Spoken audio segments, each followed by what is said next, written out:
சிறப்பு அழைப்பாளனுடைய அறிமுக உரை. இன்றைய தினம் நம்மளுடைய அழைப்பினை ஏற்று சித்தாகாசம் என்று சொல்லக்கூடிய சிதம்பரேஸ்வரனிடத்திலே அளவிலாத பக்தியும் நமது நடராஜருடைய பெயரில் இயங்கக்கூடிய சத்சங்கத்தினிலும் அதே போல் ஒரு அன்பும் ஒரு புரோத்சாகமும் தந்து தொடர்ந்து ஆதரவளித்து ஆசி அளித்து இந்த சத்சங்கத்தை சிறப்பாக நடத்தி வரக்கூடிய நம்முடைய சுவாமிஜி இன்றைக்கி வந்து எழுந்துருக்காங்க. நமக்கெல்லாம் ஒரு பெரிய பேர். ஜென்ரலாக ஷார்ட்டாக நம்மலாம் ஒரு நெருக்கத்தில் சொல்கிற நெரூர் சுவாமிகள் அப்படின்னு சொல்லுவோம். இருந்தாலும் நெரூர் சாஸ்தா ஸ்ரீ வித்யாசங்கர சரஸ்வதி சுவாமிகள் அவருடைய அந்த ஆசிரமம் ஸ்ரீ வித்யா நிருசிம்ம ஆசிரமம் என்று நெரூரில் இருக்குது. அதனால் அப்படிப்பட்ட சுவாமிஜி இன்றைக்கி நம்மளுடைய அழைப்பை ஏற்று நடராஜர் பணித்த வண்ணம் இங்கே வந்திருக்காங்க. அவர்களை நாம் அனைவரின் சார்பாக வணங்கி முதற்கண் வருக வருக என வரவேற்கிறோம். சுவாமிஜியை பற்றி தெரியும். நேற்றைய தினம் ஸ்ரீ ஆதிசங்கர் பகவத்பாதருடைய சங்கர ஜெயந்தியானது உலகம் ஃபுல்லாக சிறப்பாக கொண்டாடப்பட்டது. சுவாமிஜியும் ஸ்ருங்கேரி இடத்துல போய் கலந்துட்டு சிறப்பித்தாங்க. இங்கேயும் பக்தர்கள்லாம் நிறைய பண்ணோம். எல்லா இடத்துலையும் உலகெங்கும் நடந்துட்டுருக்கு. அந்த சங்கர ஜெயந்தியை முடித்து அந்த அத்வைத சித்தாந்தம் ஷண்மத ஸ்தாபகராக இருந்த ஸ்ரீ ஆதிசங்கர பகவத்பாதருடைய அந்த வழியில் வரக்கூடிய சுவாமிஜி இன்றைக்கி நமக்கு வந்திருப்பது நமக்கெல்லாம் மிகப்பெரிய பெருமை. ஜென்ரலாக சொல்லுவோம், ஒரு வேதத்தில் சொல்லுவோம், உபநிஷத்தில் சொல்லுது, ந கர்மனா ந பிரஜையா ந தனேன தியாகே நெய்கே அமிர்தத்வமானசு அப்படின்னு ஒரு வேத வாக்கியம். எப்படின்னு சொன்னாக்க, கர்மா விரும்புறதில்ல, மக்கட்பேரை விரும்புறதில்ல, தனத்தை விரும்புறதில்ல, இறைவனுடைய அமிர்தம் என்று சொல்லக்கூடியது அந்த மோட்சத்துவத்தை விரும்பி உலகக்ஷேமத்துக்காக அந்த தபஸை நோக்கி இருக்கக்கூடிய தபஸ்விகள் தான் நம்முடைய பூஜ்ய ஸ்ரீ சுவாமிஜி அவர்கள். ஜென்ரலாக நம்ம சைவ சித்தாந்தத்தை சொல்லுவோம், வேதாந்தத்தை சொல்லுவோம். விவேகம், வைராக்கியம், தமம், முமுக்ஷம் அப்படின்னு சதுஷ்டம் அப்படின்னு சொல்லுவாங்க. அப்படிப்பட்ட நான்கனையும் அப்படியே வழிபருந்து முமுட்சுத்துவத்துக்கு நோக்கி பெறக்கூடிய அந்த தபஸ்விகளுடைய சுவாமிஜி. அதே போல் இதே இந்த நாளை சைவ சித்தாந்தம் பேசுகிறது பதி பசு பாசம், அந்த முமுட்சுத்துவம் தான். அதை பற்றி பேசதான். அது வேதாந்தம், இது சித்தாந்தம் ரெண்டும் சொல்லக்கூடிய வழி முமுட்சுத்துவத்தில் பேரை ஞான சம்யோஜத்தை பெற வேண்டும் என்பதாகத்தான் பிரார்த்தனை. பெரிய புராணத்தில் சேக்கிழார் பெருமாள் வேத நரி தழைத்தோங்க மிகு சைவ துறை விளங்க அப்படின்னு சொல்லி ஞான குழந்தையாக இந்த வேதத்தையும் சைவத்தையும் பரப்புவதற்காக இறைவனால் அருளப்பட்ட ஞான குழந்தை திருஞான சம்பந்த சுவாமிகள் என்பதாக பெரிய புராணத்தில் சேக்கிழார் பெருமான் குறிப்பிடுகிறார். அப்பேற்பட்ட சுவாமிஜி அந்த ஞான குழந்தைன்னு சொல்கிற சின்ன வயசுலேயே எப்படி சுவாமி ஆட்கொண்டாரோ அதே போல் சுவாமிஜியும் நிறைய பல வருஷங்களுக்கு முன்னாடி சுவாமிஜியை பற்றி தெரியும். ஒரு அடைமொழியை வச்சே கூப்பிடுவான். அப்பேற்பட்ட சின்ன வயசுலேயே அந்த ஞானத்தை நோக்கி வந்த ஞான குழந்தை இன்றைக்கி நம்மளுக்கு அனுகிரக பாஷணம் கொடுக்க வந்திருக்கு. அப்பேற்பட்ட சுவாமிஜி அவர்களை நாம் அனைவரின் சார்பாக வருக வருக வருக என்று நமஸ்கரித்து வரவேற்கிறோம். இப்போது சுவாமிஜி அவர்களுக்கு சிறப்பு செய்வது நடராஜருடைய ஆசீர்வாத பிரசாதத்தோடு. ஓம் சிவா. திருச்சிற்றம்பலம். திவ்யஜானாத் ஆனந்தாத்யவ கல்விமானி பூதானி ஜாயந்த் ஆனந்தேன ஜாதானி ஜீவந்தி ஆனந்தம் பிரயந்த்யபிசம்பிஷந்தீதி ஸ்ரீராபார்கவி வாருணி வித்யா பரமே வ்யோமன் பிரதிஷ்டிதா ய ஏவம் வேத பிரதிதிஷ்டதி அன்னவானன்னாதோ பவதி மகான் பவதி பிரஜயா பசுபிர்பிரம்மவர்ச்சசேன மகான் கீர்த்தியா நிறுத்தாவசானே நடராஜராஜோ நநாதடக்காண்ண வாரம் உத்தர்த்து காமசனகாதிசித்தானி ஏதத்விமர்ஷ சிவசூத்திரஜாலம் शिवकामसुन्दरी समेत चित्सभेश्वर प्रसादेन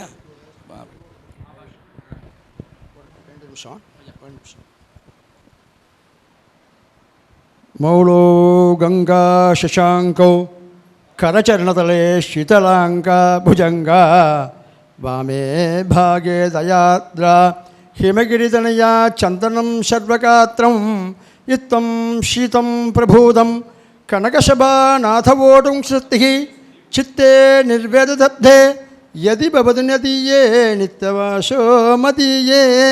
இதை பற்றி தான் இப்போ சுவாமிஜி பேச போகிறாங்க. இது அப்பயதீஸ்வருடைய ஸ்தோத்திரம் நிறைய சொல்ல போகிறாங்க.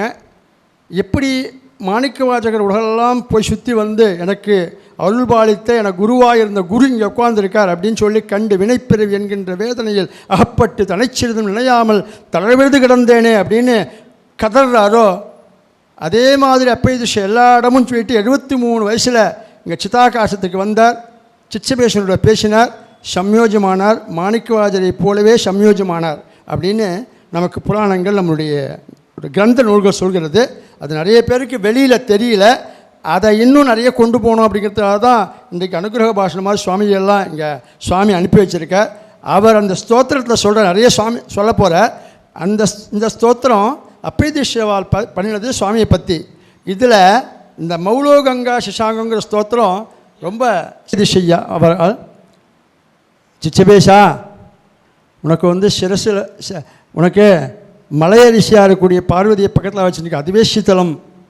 சந்திரனை சிரசில் மௌலோன்னா சிரசில் வச்சுருக்கு, அதுவும் சீத்தலம். சீத்தலம்னா குளுமை. அப்புறம் வந்து புஜங்கம்னாக்க பாம்பெல்லாம் போட்டுருக்கு, அதுவும் சீத்தலம். இதை தாண்டி இவ்வளவும் சீத்தலமாக இருக்கிற உனக்கு தீட்சாலாம் மார்கழி மாதத்தில் காலையில் சந்தனத்தை கொட்டுறா. சந்தனம் அதில் இந்த ஸ்தோத்திரத்தில் வருது. சந்தனத்தை அப்படியே அபிஷேகம் பண்ணுறா தாரியா. அது இன்னும் சீத்தலமாக இருக்குமே, குளிருமே, ரொம்ப குளிருமே. அதனால் சுவாமி என்னுடைய ஹிருதயம் வந்து தக தக தகன்னு இங்கே இருக்குது, இங்கே வந்து உட்காந்துக்கோ அப்படின்னு சொல்லி சுவாமி கூப்பிட்றதா ஸ்தோத்திரம் பண்ணியிருக்க. இதை வந்து சுவாமிஜி முன்னாடி சொல்கிறது நமக்கு பெரிய பாக்கியம். ஏன்னு சொன்னாக்க மானசீக குருவா சுவாமிஜி அவர்கள் ஸ்ரீ பூஜ்ய ஸ்ரீ அப்பயதீஸ்வரர் அவர்கள் தான் வந்து குருவாக ஏற்றுருக்கார். அதனால் அவருடைய பெருமையை அவர் பேச வந்திருக்கும் போது அவரை பற்றி நம்மளும் சொல்லணும் அப்படிங்கிறதுனால நிறைய பேசுவோம். சுவாமி அனுகிரக பாஷணத்தில் நடராஜரை பற்றியும் ஞானத்தை பற்றியும் அத்வைதத்தை பற்றியும் நம்மளுடைய அந்த அப்பயதீஸ்வரர்கள் பற்றியும் சிறப்பாக சொல்ல போகிறாங்க. நாம் அனைவரின் சார்பாக சுவாமிஜி அவர்களை மேடைக்கு அன்போடு அழைக்கிறோம். ஓம் சிவா. திருச்சிற்றம்பலம். ரொம்ப ஷார்ட் தான் இங்கே. ஸ்ரீ ஜெகதம்பிகே சிவகடாட்சம் பரிபூர்ணம் ஸ்ருதிஸ்மிருதிபுராணானாம் ஆலயம் கருணாலயம் நமாமி பகவத்பாதசங்கரம் லோகசங்கரம் யஸ்மாத் சர்வம் சமுத்பன்னம் சராச்சரமிதம் ஜெகத் இதன்னமோ நடேஷாய தஸ்மை காருண்யமூர்த்தயே சத்யம் ஞானமனந்தமேகமமலம் விஜானமானந்தமோம் தம் ஸ்ரீதப்ரசபாந்தரே சமஹாசக்தியா கிருபா கௌரவாத் நிருத்யந்தம் நடராஜமாதிபுருஷம் வந்தே துரியம் சிவம் घटिकाद्रिनिवासाय घनशोकविनाशिने सुधावल्ली समेताय नृसिंह ब्रह्मणे नमः सदात्मध्याननिरतं विषयेभ्यः पराङ्मुखं नौमि शास्त्रेषु निष्णातं चन्द्रशेखरभारतीं भूतनाथ सदानन्द सर्वभूतदयापर रक्ष रक्ष महाबाहो शास्त्रे तुभ्यं नमो नमः स्वामिये शरणमय्यप्पा श्रीहरये नमः सभापतिभ्यश्च वो नमः வேதம் சதசஸ்பதி மத்பூதம்னு நடராஜாவைத்தான் ரொம்ப விசேஷமாக கொண்டாடுறது. சபைன்னு சொன்னாலோ பொதுன்னு சொன்னாலோ மன்றுன்னு சொன்னாலோ இது எல்லாம் நடராஜாவை தான் குறிக்கும். பொதுவாக பேசும்போதுன்னு இந்த பொதுன்னு வந்துடுறது ஒன்று. ரெண்டாவது, அச்சோ அவங்ககிட்ட போய் ரொம்ப மன்றாடி வாங்கின்னு வந்தாச்சு. மன்றாடி மைந்தனை அப்படின்னு சுப்பிரமணிய சுவாமியை சொல்லும்போது அருணகிரிநாத சுவாமி சொல்கிறார், மன்றாடி மைந்தன் இவரை தான். நான்லாம் இன்னும் பேசும்போது சொல்கிறேன், மன்றாடியாச்சு. சில வார்த்தைகள்லாம் நமக்கு அர்த்தம் புரியாமையே இருக்கும், அதுக்கப்புறம் அதை பார்த்தா அதனுடையதான கணம் புரியும். எவ்வளவு ஆழமான விஷயங்கள்லாம் பெரியவர்கள் நமக்கு சாமான்யமாக சொல்லி கொடுத்துட்டு போயிருக்கார்கள். பேச்சு வழக்கில் அது இருந்திருக்கு. இப்போ அந்த பேச்சு வழக்கே போயிடுத்து. பேச்சு வழக்கில் சில விஷயங்கள்லாம் சொல்கிறத வச்சே அந்த ஊரை வச்சு தெரிஞ்சுக்கலாம். அங்கங்கே சில விதமான ஒரு வழக்கு சொற்கள் இருக்கும். இப்போ உதாரணத்துக்கு இந்த மாதிரி சாவை ரொம்ப அழுத்தி சொன்னால் சாப்பிட்ணும், இந்த மாதிரி வந்து இதெல்லாம் சொன்னாலே திருநெல்வேலியில் எந்த பக்கம்னு கேட்கலாம். சில வழக்கமான சில வார்த்தைகள்லாம் உண்டு. அந்த மாதிரிலாம் அந்த காலத்தில் இந்த பேச்சு வழக்கெல்லாம் இருந்தது. இது எதுக்கு சொல்ல வரேன்னு கேட்டாக்கா, சாமானியமான பேச்சு வழக்குலேருந்து வேதம் அதுவே கொண்டு போய் சொல்கிற இடம் வரைக்கும் நடராஜாவை ரொம்ப விசேஷமாகவும் அவருடைய சபையவும் அவருடைய ரகசிய விஷயங்களையும் பேசியிருக்கு. அதெல்லாம் எதற்காகன்னு கேட்டால் நமக்காக. புராணங்கள் அதை இன்னும் ரொம்ப விஸ்தாரமாக பேசுறது. அப்படியாப்பட்ட பகவானுடையதான ஒரு சன்னதியில் ஆர்திரா நட்சத்திரம், இதில் ஏழை பங்காளன் அப்படிங்கிற பேர் இவருக்கு தான் சொல்லியிருக்கு. ஆர்திரம்னா பொதுவாக ஈரம்னு அர்த்தம். ஈரத்தில் நெருப்பு பிடிக்குமா? பிடிக்காது. ஆனால் வேதம் என்ன சொல்கிறது, ஈரத்தில் ஒரு நெருப்பு இருக்குங்கிறது. அகமர்ஷணத்தில் கடைசியில் வர்றது ஆர்திரம் ஜுவலதி ஜோதிர் அகமஸ்மி ஜோதிர் ஜுவலதி பிரம்மா அகமஸ்மி ஆர்திரம் ஜுவலதி அப்படின்னு கொண்டு போய் சொல்கிறது. உள்ளுக்குள்ளே இருக்கக்கூடிய குண்டலினி சக்தியை பற்றி அங்கே பேசுறது. அந்த மாதிரி பகவான் நெருப்பான மூர்த்தி, அக்னி. ருத்ரோவா ஏஷ தக்னிஹி அப்படின்னு சாஸ்திரம் சொல்கிறது. அக்னி, நெருப்புக்கு பாவ சம்பந்தம்ங்கிறதே இல்லை. நெருப்பை எதனால சுத்தம் பண்ண முடியும்? எல்லாத்தையும் சுத்தம் பண்ணக்கூடியது நெருப்பு ஒன்று தான்.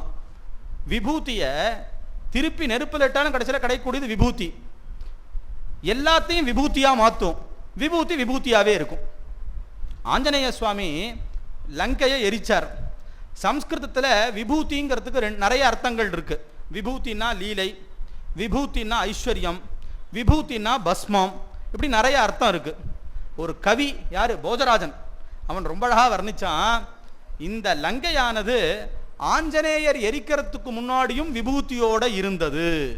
அப்படின்னா என்ன அர்த்தம்னா ஐஸ்வர்யத்தோட இருந்தது. சுந்தரகாண்டத்தில் வர்ணிக்கிறார். நாம இன்னைக்கு இந்த டைல்ஸ் போடுறது, எந்த இடத்துல போய் வீட்டுக்கு போய் டைல்ஸ்லாம் வாங்குறதுன்னு சொல்றோமே, ஆஞ்சநேய சுவாமி வால்மீகி பகவான் வர்ணிக்கிறார். ஏன்னா ஆதி காவியம் ராமாயணம். அதில் சொல்லும்போது சொல்றார், கீழே இப்பெல்லாம் நம்ம சொல்றோமே இதுக்கு என்னமோ கண்ணாடி பாலிஷ்லாம் பேர்லாம் சொல்றார். ஆஞ்சநேய சுவாமி போய் பார்க்கும்போது கீழே எப்படி இருக்கான், ஸ்பட்டிகம் போடப்பட்டிருக்கான். சுத்தி இருக்கிறதான தூண்கள்லாம் நவரத்னங்கள் பதிக்கப்பட்டிருக்கான். யோசிச்சு கற்பனையில யோசிச்சு தான் பார்ப்போமே, அப்படி இருக்கான். அதுல ஒரு விளக்க வச்சுட்டா போறோம். அதனுடையதான இப்ப இல்லாம லைட்டுன்னு போட்டு மஞ்சளா இருக்கிறது இதா இருக்கிறதுங்கிற இதெல்லாம் அந்த காலத்துல அப்படி இருந்திருக்கு. அதனால தானே பாரதத்திலேயே நடந்து வரும்போது துரியோதனுக்கு இது தீர்த்தம்னு தெரியல.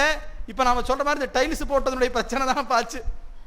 அவன் தெரியா நடக்காம போய் ஆனதுனால. இது எதுக்கு சொல்ல வரேன், அதவைடூரிய வர்ணேஷு வர்ணிக்கிறார் ஆதி கவி வால்மீகி பகவான். அந்த மாதிரி அந்த இடம் அப்படி அதெல்லாம் போட்டு பாவி இருந்ததாம் கீழே. அதை பார்த்தா அவ்வளோ ஆச்சரியப்பட்டு இது என்ன இந்த மாதிரியான ஒரு இடம் உண்டா அப்படின்னு சொல்லி வால்மீகியானவரே ஆச்சரியப்பட்டு ஆஞ்சநேய சுவாமி முகமாக சுந்தரகாண்டத்தில் சொல்றார். அப்படின்னா என்ன அர்த்தம், லங்காம் அதி மனோகராம். லங்கையினுடைய அழகை யாராலையும் சொல்ல முடியாது. ஏன் தெரியுமா, லங்கை ஈஸ்வர பிரசாதத்தினால அடையப்பட்டது. பரமேஸ்வரனுடைய அனுகிரகத்தினால குபேரனுக்காக பண்ணப்பட்டது தான் லங்கை எல்லாம். புஷ்பக விமானத்தில் பகவான் ஸ்ரீ லங்கையில யுத்தத்தெல்லாம் முடிச்சுட்டு புஷ்பக விமானத்தில் ஏறிவிட்டார். புஷ்பக விமானத்துக்கு என்ன ஒரு சௌகரியம்னா எத்தனை பேர் இருந்தாலும் கொள்ளுமா. ஏன்னா அங்க இருக்கக்கூடிய சகல விதமான வானரங்கள் மீதி யார் யார் பட்டாபிஷேகம் பார்க்கணும்னு சொன்னாலும் அத்தனை பேரையும் ஏத்திண்டு இவர் புஷ்பக விமானத்தில் அயோத்தியாவுக்கு நந்தி கிராமத்துக்கு வரார். அப்படி வரும்போது அத்தனை பேருக்கும் அந்த இடம் கொள்றது. அப்படின்னா அந்த புஷ்பக விமானம் எப்படி இருந்திருக்கணும்னு பார்க்கணும். புஷ்பக விமானம் வந்துடுத்து, நந்தி கிராமத்துக்கு வந்துடுத்து. இதெல்லாம் வால்மீகியே சொல்றார். வந்துடுத்து வந்த உடனே ஆஞ்சநேய சுவாமியை முன்னாடியே அமைச்சு பரதன் கிட்டக்கத்தான் வரப்போறதெல்லாம் சொல்லிவிட்டார். எல்லாம் முடிஞ்சு நந்தி கிராமத்துக்கு வந்த உடனே புஷ்பக விமானத்தை பார்த்து பகவான் சொல்றார், நீ கிளம்பி போகலாம். ஏன்னா நாம நினைக்கிறோம் ஜடத்தன்மையே இல்லை பகவான் பக்கத்துல. பூர்ணமத பூர்ணமிதம் பூர்ணாத். பகவானுடைய சம்பந்தம் ஒன்று பட்டுடுத்துன்னா அந்த இடத்துல குறவுங்கிறதே கிடையாது. குறவா இருக்கிறதுனா நிறைவா தெரியும், நிறைவாக்கிடும். ஏன்னா அது அப்படிதான். நாம நினைக்கிற மாதிரி குறை இருக்காது அங்க இடத்துல. ஸ்ருணோத கிராவானஹான்னு வேதத்துல ஒரு வாக்கியம். அந்த இடத்துல சம்போதனம், ஹே கற்களே கேளுங்கள்னு. கல்லு கேட்குமோ? ஏன்னா ஹிமவான்கிறதான பர்வதராஜனுக்கு விசேஷமா பலி பூஜைகள்லாம் சொல்லப்பட்டிருக்கு. கோவர்தனகிரிய பகவான் தூக்கினார்னு சொல்லப்பட்டதா இருக்கு.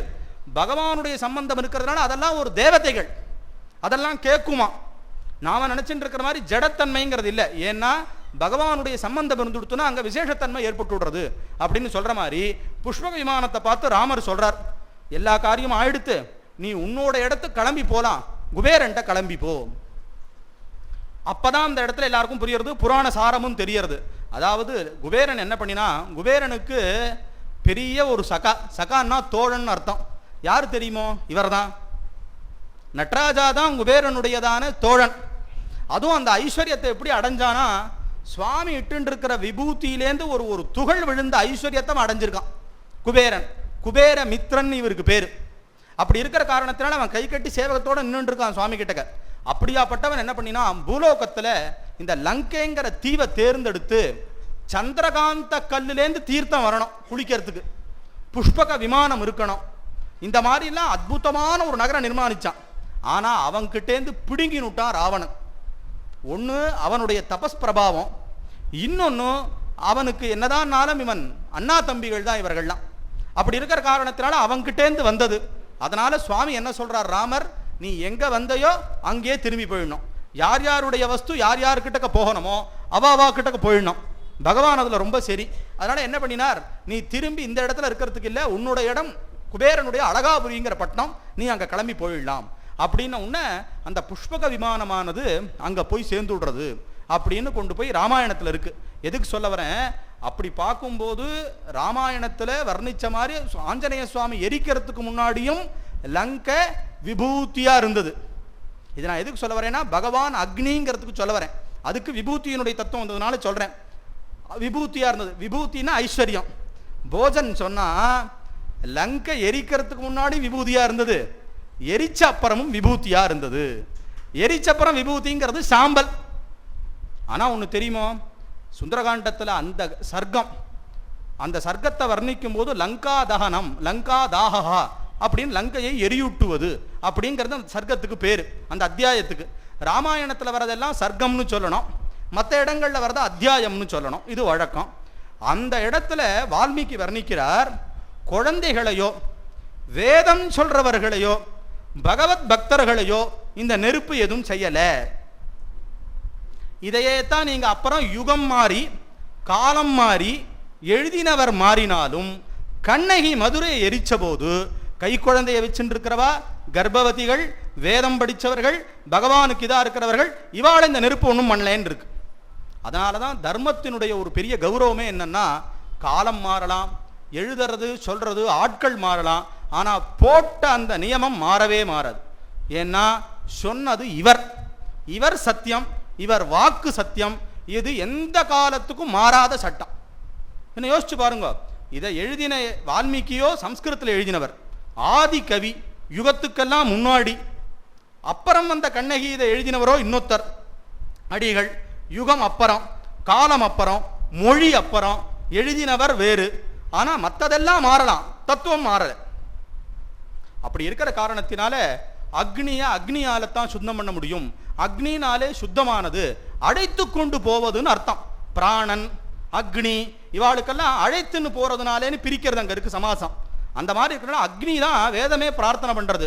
சுபதாராயே அஸ்மானு, என்ன நல்ல வழியில கூட்டிண்டு போ, ஹே அக்னி நாமக பரமேஸ்வர, என்ன நீ நல்ல வழியில நயனம் பண்ணு. நயனம்னா அழைத்து செல்வது. சர்வேந்திரியானாம் நயனம் பிரதானம், கண்ணுக்கு பேரு. கூட்டு கொண்டு காமிக்கிறதுனால அதற்கு நயனம்னு பேரு. சேர்ப்பிப்பதினாலே நயனம்னு பேரு. கண்ணுன்னு நாம சொல்றோம். கண்ணானான் உலகிற்கு அப்படின்னு சொல்ற காரணம் எல்லாம் தமிழ்ல அப்படியே மாத்தி சொல்றதா இருக்கு. அதனால எதுக்கு சொல்ல வரேன்னா, அக்னியை போல பரிசுத்தமான மூர்த்தி நடராஜா. ஆனா அது எப்படி இருக்கணும், கிட்டக்க போய் அணைச்சிக்கிற மாதிரி இருக்கணும். அதனாலதான் பகவானை பத்தி புராணங்கள்ல எல்லாம் வர்ணிக்கும் போது கோட்டி சூரிய பிரதீகாசம், கோட்டி கோட்டி சூரிய பிரகாசம்னு தான் இவருக்கு தியானமே. முத்துசுவாமி தீட்சிதரும் கொண்டு போய் அதையே தான் அப்படியே தியாயேத் கோட்டி ரவிப்பிரபம்ங்கிறத தான் மாத்தினார். கேதாரத்துல ராகத்துல நடராஜா மேல ஒரு கீர்த்தனை ரொம்ப மனோரமியமா இருக்கும். அதுல கொண்டு போய் சொல்லும் போது கோட்டி கோட்டி சூரிய பிரகாசம் நவநீத ஹிருதயம். சுவாமியினுடைய நெஞ்சு எப்படின்னா இது வெண்ண மாதிரி உருகிடுமா. அப்படி இருக்கிற காரணத்தினால அக்னி கிட்டக்கும் வெண்ணையும் பக்கத்து பக்கத்துல இருக்கு பாருங்க. அதுலேருந்தே என்ன தெரிஞ்சுக்கணும்னா, சுவாமி பார்க்கறதுக்கு கோட்டி சூரிய பிரகாசம், ஆனா சந்திர கோட்டி சுசீதலம். சந்திரன் மாதிரி கோடி கோடியான ஒரு எத்தனையோ சந்திரன் சேர்ந்தா என்ன ஒரு ஜிலிப்பு இருக்குமோ அது சுவாமி கிட்டக்க. இப்ப நாம எல்லாரும் அவரை பார்க்கிறோம், கண்ணை பறிக்கிறது, உற்சவத்துக்கு தேர்ல கீழே இறங்குறார், எந்த ஆபரணத்தை எங்க சாத்தின்னு இருக்காருன்னு பார்க்க முடியல. ஆனா யாரா பார்க்கிறவர் தோள் கண்டார் தோளே கண்டார். நாம் ஒரு 10 பேர் நின்றுட்டு தரிசனத்தில் பேசினோம்னா, நீ எதை தரிசனம் பண்ண, நான் எதை தரிசனம் பண்ணேன், அச்சோ நான் பின்னாடி பக்கம் தோல் வளையை தான் பார்த்தேன், இல்லை நான் குஞ்சி சரணத்தை தான் பார்த்தேன், இல்லை முகத்தை பார்த்தேன், காதில் ஒரு தடவை சர்ப்ப குண்டலம் போட்டு இருந்தார். ஏதோ ஒரு வருஷம் இறங்கும் போது இந்த இடத்துல சர்ப்பம் மாதிரி இருக்கும், சில நேரத்தில் பார்த்தா வட்டமானது போட்டு இருப்பார். இன்னைக்கு சந்திரன் 2 பக்கம் சாத்தின்னு இருக்கார். அந்த மாதிரி ஒன்றை பார்த்தா ஒன்றைத்தான் பார்க்க முடியும், பூர்ணமாக அதை அனுபவிக்க முடியாதுன்னு வேதம் சொல்றது அதுதான். அதனால தான் ஐயா என வேதங்கள் ஐயா என ஒழுந்து அகன்று கொடுத்து நகர்ந்து நின்றுடுத்து, என்னால் இதை வர்ணிக்கிறதுக்கு முடியாது. ஆனால் அப்படியாப்பட்டதை மகான்கள் வர்ணித்தார்கள். காரணம் என்னன்னா நவநீத ஹிருதயம். அப்படி இருக்கக்கூடிய சுவாமிக்கு இந்த நட்சத்திரம் ஆர்திரயா ருத்ரஹா, ருத்ர தெய்வத்தியம் அப்படின்னு இந்த நட்சத்திரத்தை பற்றி பேசுறது திருவாதிரைக்கு. நடை சஹஸ்ரநாம உத்தர பாகத்தில் கூட இந்த ஆர்திரா நட்சத்திரத்தில் பகவானை வந்து தரிசனம் பண்ணி ஆர்திராயாம் பிராதராரப்ய நடராஜஸ்ய சந்நிதௌ அப்படின்னு இருக்கிற காரணத்தினால உட்காந்து சுவாமி ஸ்தோத்திரம் பண்ணா பலவிதமான அனுகிரகங்கள் அடையலாம்னு சொல்றது வழக்கம். ஒரு தடவை கூட என்கிட்ட பாஸ்கர் ஐயா சொன்னார், நீங்கள் திருவாதிரை இங்கே வந்துடணும் அப்படின்னார். அதை மெய்ப்பிக்குமா போல சுவாமி இன்னைக்கு திருவாதிரையா கூட்டின்னு வந்துட்டார். அதுவும் இந்த ஆருதிரைக்கு விசேஷம் ஜாஸ்தி, சித்திர திருவாதிரை. இந்த ஆருத்ராக்கு நிறைய போட்டி விசேஷம் உண்டு. ஏன்னா ஆதி ஆச்சாரியாளான சங்கர பகவத்பாதாள் நடராஜாவே அவதாரம் பண்ணது இந்த சித்திர திருவாதிரை. பஞ்சமின்னு சொல்லிக்கிற வழக்கம் திதி, அதனால முன்னாடி நேற்று வந்துடுத்து. அதுக்கப்புறம் ஞானசம்பந்த மூர்த்திகள், இன்னும் எத்தனையோ மகான்கள்லாம் அவதாரம் பண்ணதுங்கிறது இந்த சித்திர திருவாதிரைக்கே இருக்கக்கூடியதான ஒரு ஏற்றம். ஏன்னா மாசத்துல முதல்ல இப்போ இங்கேயும் ஆகட்டும் ஸ்ரீரங்கத்திலையும் ஆகட்டும், இப்போ நியாயமாக நாம் இங்கே அபிஷேகம்னா எதை விசேஷமாக சொல்லணும், மார்கழி அபிஷேகத்தை சொல்லலாம், ஆனி அபிஷேகத்தை சொல்லலாம். ஆனால் சித்திர அபிஷேகத்துக்கு ஒரு விசேஷம் எப்போவுமே உண்டு. அந்த மாதிரி ஸ்ரீரங்கத்திலையும் மற்ற தேர்லாம் பெருமாளுக்கு விசேஷமாக இருந்தாலும் இந்த சித்திர தேர் ரொம்ப விசேஷம். காரணம் என்னென்னா அத்தனை கிராம ஜனங்களும் சேர்ந்து காவேரியை அன்னைக்கு எண்ணெய் சீக்காவாக தான் இருக்கும்பா. ஏன்னா அன்னைக்கு ஒரு நாள் முழுக்க பெருமாள் கிராமத்து பெருமாள், மீதி நேரில் பார்த்தா பரம வைதிகர் கச்சம் யோக வஸ்திரம், வெளியில் வரதா இருந்தால் பூனலை மாலையாக போட்டுருவார் பெருமாளே. இதெல்லாம் அங்கே பார்க்கலாம். ஆனால் இந்த சித்திர தேருக்கு மாத்திரம் கலந்து இருப்பார் அவர். ஊர்க்காரெல்லாம் சொல்லுவா, இந்த பெருமாள் இன்னைக்கு நம்ம ஊர் பெருமாள் கிடையாது அப்படின்னு சொல்லுவா. காரணம் அப்படி எல்லாரு கூடயும் எளிவந்த பிரானை அப்படின்னு சொல்றதுக்கு அடையாளமா இந்த சித்திர மாசத்துக்கு வசந்த ருத்து. வேதங்களே வசந்தேன அப்படின்னு கொண்டு போய் விசேஷமா சொல்லி சொல்றது. பகவானும் கீதையில இந்த வசந்த ருத்துவை கொண்டாடுறார். ருத்துனாம் குசுமாக்கரா அப்படிங்கிறார்.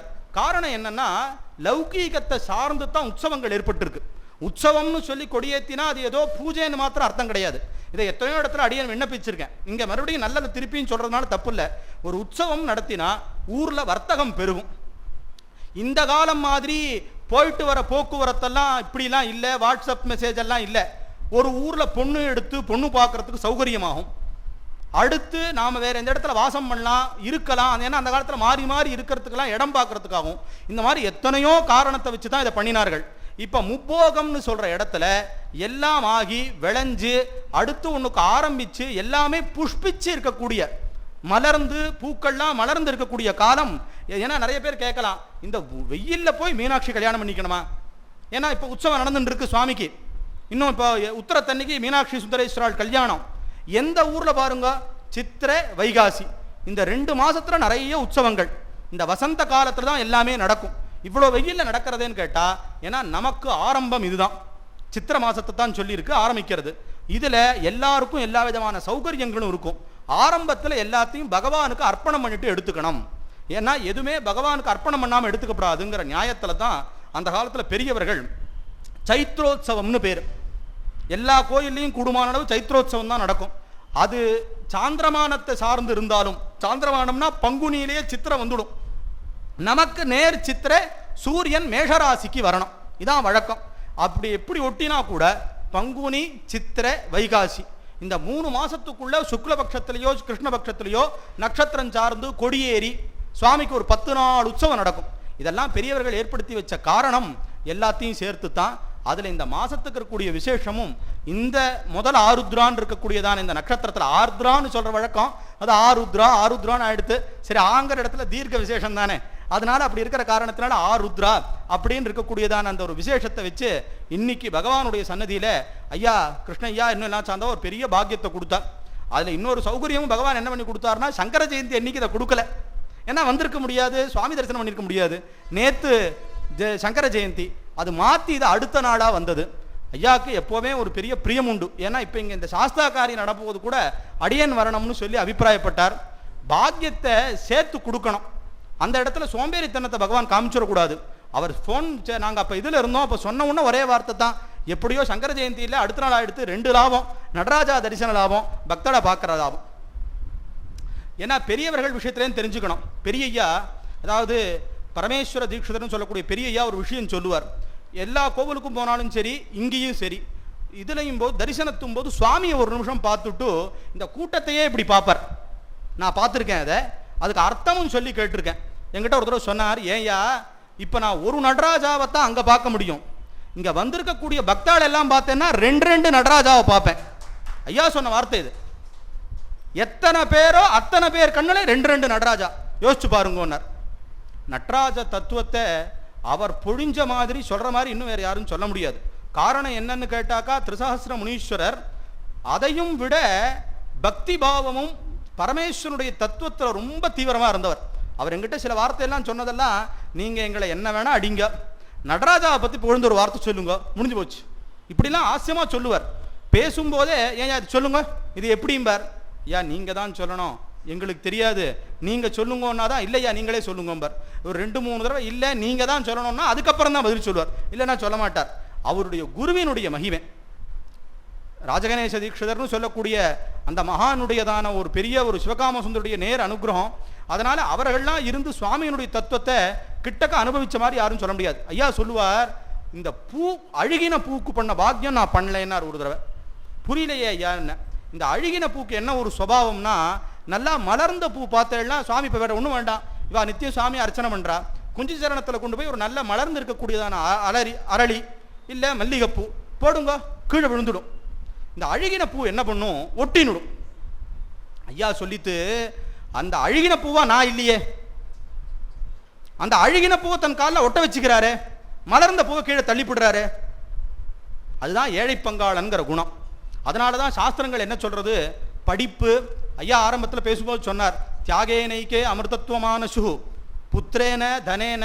நான் படிச்சிருக்கேன், எனக்கு நிறைய ஐஸ்வர்யங்கள் இருக்கு, நான் அப்புறம் இந்த மாதிரி ஒரு நல்ல இதில் பிறந்திருக்கேன், இதெல்லாம் அவர்கிட்ட செல்லலை. என்னால் ஒன்றும் முடியாது, எனக்கு ஒன்றுமே தெரியாது, ஒன்றை தெரியும் போய் நின்றுட்டா அவாக்கிட்டக்க அவர் வசப்பட்டுடுவார். அதனால தான் அப்பைய தீட்சிதர் ஆத்மார்ப்பண ஸ்துதியில் கொண்டு போய் தன்னை பற்றி சொல்லும்போது ரக்ஷணம் சொன்னார். நான் சொல்லுவேன், எல்லாருக்கிட்டையும் சொல்லுவேன், அடியேன்னு சொல்லுவேன், என்னை பற்றி எதான பெருமையாக சொல்லணும்னா நானே ஒரு ஸ்லோகம் எழுதி தரேன், அதை எல்லாரும் நன்னா சொல்லுங்க அப்படிம்பேன். வாஸ்தவம் அது. தன்னை பற்றி அவர் சொல்லி எங்களை என்னை பற்றி சொல்லியிருக்கார், பாபிஷ்டோகம் விஷய சபலஹா சந்தத துரோகசாலி கார்பண்யைக ஸ்திர நிவசதி புண்ணியகந்தானு அபிஜ்ஞா. என்னை பற்றின இது சொல்கிறார். பாபிஷ்டோகம் பரம பாபி, விஷய சபலஹா எதையுமே நிகிரகம் அடக்கிக்கணுங்கிற சக்தி இல்லாதவன், சந்தத துரோகசாலி பகவான் கிட்டக்க துரோகம் பண்ணினவன். எப்படின்னு கேட்டால், இதெல்லாத்தையும் கொடுத்துருக்கார், வணங்க தலை வைத்து சொல்றதுக்கு நாக்கு வச்சு இதெல்லாம் கொடுத்தாலும் வாஸ்தவமான ஈடுபாடா உள்ள போய் நிற்கக்கூடிய தன்மை இல்லை. நாடகத்தால் உன் அடியார் போல் அப்படித்தான் போய் நிற்க தெரியறது மனசு.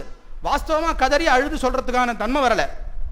சந்தத துரோகசாலி கார்பண்யைக ஸ்திரனவசதி, என்னை காப்பாத்திக்கிறதுக்கு என் விஷயத்துக்கு என்னதில் மாத்திரம் புத்தியோடு இருக்கிறவன். புண்ணிய கந்தானு அபிஜ்ஞா, அடியார்கள் கூட சேருவது, அவன் கதையை சொல்லும் போது மத்பக்தாக மத்கத பிராணாக போதயந்த பரஸ்பரம்னு கீதாச்சாரியன் சொன்ன மாதிரி அவன் கதையை சொல்லும் போது கண்ணில் தண்ணி வரணும். அதெல்லாம் வரமாட்டேங்கிறது. அப்படிலாம் இல்லாமல் இருக்கக்கூடிய என்ன கனகசபாநாதா அந்த இடத்துல ஸ்மரஹரன்னு சொல்றார். ஸ்மரஹரனா மன்மத்தனை எரிச்சவன். ஹே சுவாமி, நீ என்னை தள்ளுறதுக்கு கூடாது அப்படின்னு கொண்டு போய் சொல்லியிருக்கார். இது அப்பைய தீட்சிதர்வாள் அந்த ஸ்லோகத்தில் சொல்றார். இது எதுக்கு சொல்ல வரேன்னா, பகவான் கிட்டக்க படிப்பு போக்குவரத்து இது எதுவும் விஷயம் கிடையாது. அப்பைய தீட்சிதர்வாளை பற்றி ஒரு சபையில் அவர் இருக்கும்போது எப்படி படித்த பண்டிதர்கள்லாம் இருக்கணும்னு யோசிச்சு பார்க்கணும். அப்போ எல்லாரும் கேட்டாலாம், நீங்கள் ஏன்னா ஒரு இடத்துல பின்னாடியே சொல்ல போறார், பட்டோஜி தீட்சிதர்னு ஒத்துரு அந்த ஊர்லேருந்து இங்கே வந்து அப்பைய தீட்சிதர்னு சிஷ்யன், அவருக்கு சிஷ்யனா இல்லாதவன், அவர் பார்க்காத கிரந்தம், படிப்பும் கிடையாது சிஷ்யனும் கிடையாது. அப்படின்னா அப்பைய தீட்சிதர் பெருமை எப்படியாப்பட்டதுன்னு பார்க்கணும்.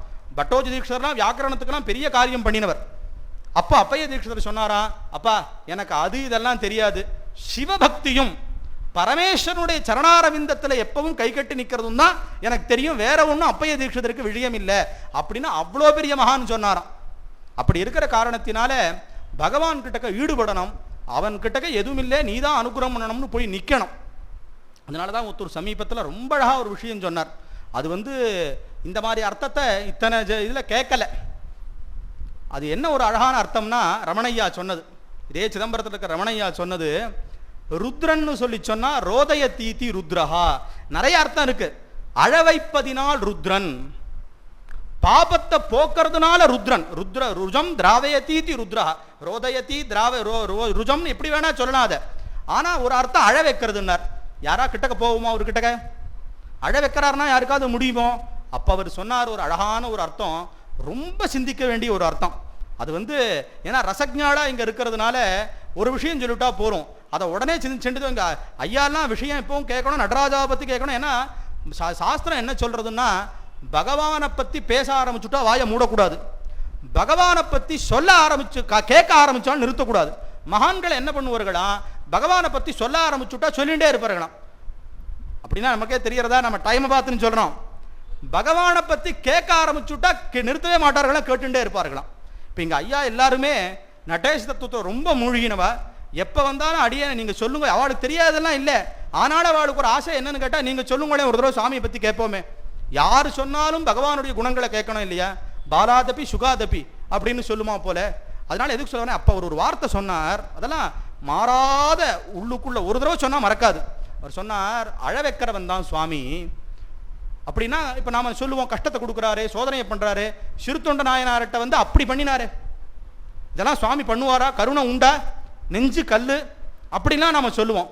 அப்போ அவர் ஒரு வார்த்தை சொன்னார், ஒரு குழந்தை இருக்கு, ஒரு குழந்தைய கூப்பிட்டு எங்கேயாவது நீ சிரி, நான் உனக்கு இந்த சாக்லேட் தரேன்னு சொல்லி சொன்னால் அழுகை பண்ணிட்டு இருந்தால் கூட ஒரு நிமிஷம் நமக்காக சிரிச்சுட்டு சாக்லேட்டை வாங்கிக்கும். ஸ்வபாவமாக வரக்கூடியது அழுக. அழுக சொல்லி தந்து வராது. நம்ம அனுபவத்தில் யாராவது சிரிங்கன்னு சொல்லுங்க, வெளிக்கு சிரிக்கலாம், எங்கே அழுக பார்க்கலாம் முடியாது. இவர் சன்னதியில் நின்னோன்னா நமக்கு தாங்காம, நம்மளையே தாண்டாம தானா வரும். ஆனா சிரிப்பு போய் நிற்பனா எப்படி வேணாலும் சிரிக்கலாம். இது நல்லா யோசிச்சு பார்க்கக்கூடிய ஒரு வார்த்தை. அழுக உள்ளேந்து தானா வந்தாத்தான். அப்படி அழ வச்சு பாபத்தை போக்கக்கூடியவர் யாருன்னா ருத்ரன். அதனால அவருக்கு ருத்ரன்னு பேரு. நிறைய பேர் சொல்ற மாதிரி மற்றவாள்லாம் சொல்றா ருத்ரன்னா அழ வைக்கிறவர், கோபமானவர். கிடையவே கிடையாது. வேதங்கள்ல ருத்ரத்தை எடுத்து பாஷ்யங்கள்லாம் பார்த்தா ஒவ்வொரு ருக்குக்கு ஒவ்வொரு தியானம், ஒரு தேவத்தை, ஒரு மந்திரம். அந்த மந்திரத்தை அந்த ருக்கையே எடுத்து இப்படிலாம் ருத்ரத்தை எடுத்து விநியோகம் பண்ணியிருக்கார்கள் பெரியவர்கள்லாம். அதுல பகவானுடைய கருணையை பற்றிலாம் அப்படி பிரார்த்திக்கிறது வேதம். இது எதுக்கு இவ்வளோ தூரம் சொல்ல வரேன்னு கேட்டாக்கா, அப்படி நட்ராஜான்னு சொல்லி சொன்னா அது ஆனந்தமான நெருப்பு, பாபத்தை போக்கக்கூடிய நெருப்பு, ஆனால் குடுமையாக எப்பவும் தங்கிட்ட சேர்த்திக்கக்கூடிய நெருப்பு. அப்படியாப்பட்ட நட்ராஜா நிறைய மகிமைகள் எல்லாம் பண்ணியிருக்கார். அதில் ரொம்ப ரொம்ப ஒரு பெரிய மகிமை அப்பைய தீட்சிதரை நமக்கு கொடுத்தது. இன்னைக்கு ஐயா பேசும்போதே தலைப்பு அவர் எப்போவுமே சொல்கிற விஷயத்தில் என்ன சொன்னார், நடராஜாவின் பெருமையும் அப்பைய தீட்சிதருடைய மகிமையும் அப்படின்னார். இந்த அப்பைய தீட்சிதர்னு சொல்கிறவரை பற்றியே முதல்ல நமக்கெல்லாம் ரொம்ப நிறைய தெரியணும். அப்பைய தீட்சிதர் எவ்வளோ பெரிய மகான், எல்லாத்தையும் விட அவருக்கும் இந்த சிதம்பரத்துக்கும் இருக்கிற சம்பந்தம் அதுதான் ரொம்ப முக்கியமான ஒரு விஷயம். அப்பைய தீட்சிதர் பிறந்ததுக்கு காரணமே இந்த மூர்த்தி தான், முக்தியானதும் இந்த மூர்த்தி கிட்ட தான். ஏன்னா அவருடைய சரித்திரமே அப்படிதான் இருக்கு. அவ அப்பாவுக்கு ரங்கராஜாத்வரின்னு பேரு. இவர்களுக்கெல்லாம் ஊர் எங்கேன்னு கேட்டாக்கா அடையபலம்னு சொல்லிட்டு விரிஞ்சிபுரம்னு இப்போ நம்ம வேலூர் கிட்டக்க இருக்கு. அங்க மார்க்க சகாயேஸ்வரர்னு ஒரு சுவாமி இருக்கார். அவர் தான் இவர்களுக்கெல்லாம் குலதெய்வம். பாரத்வாஜ கோத்திரம், சாமவேதத்தை சேர்ந்த வகுப்பை சேர்ந்தவர்கள் இவர்கள்லாம். அப்பதான் அந்த அடையபலம்னு அந்த விரிஞ்சிபுரத்துலேருந்து பக்கத்தில் இருக்கு. அங்கதான் அப்பைய தீட்சிதர் பிறந்தார். அவருடைய வாஸ்தவமான பேரு விநாயக சுப்பிரமணியம்னு பேர். கணபதி சுப்பிரமணியம் அப்படிலாம் பேர் வைப்போம். அந்த மாதிரி அவருக்கு பேர் விநாயக சுப்பிரமணியம்னு பேர். செல்லமாவும் மரியாதையாவும் அப்பைய அப்பைய அப்படின்னு கூப்பிட்டது அப்பைய தீட்சிதர் அப்படின்னு ஆயிடுத்து.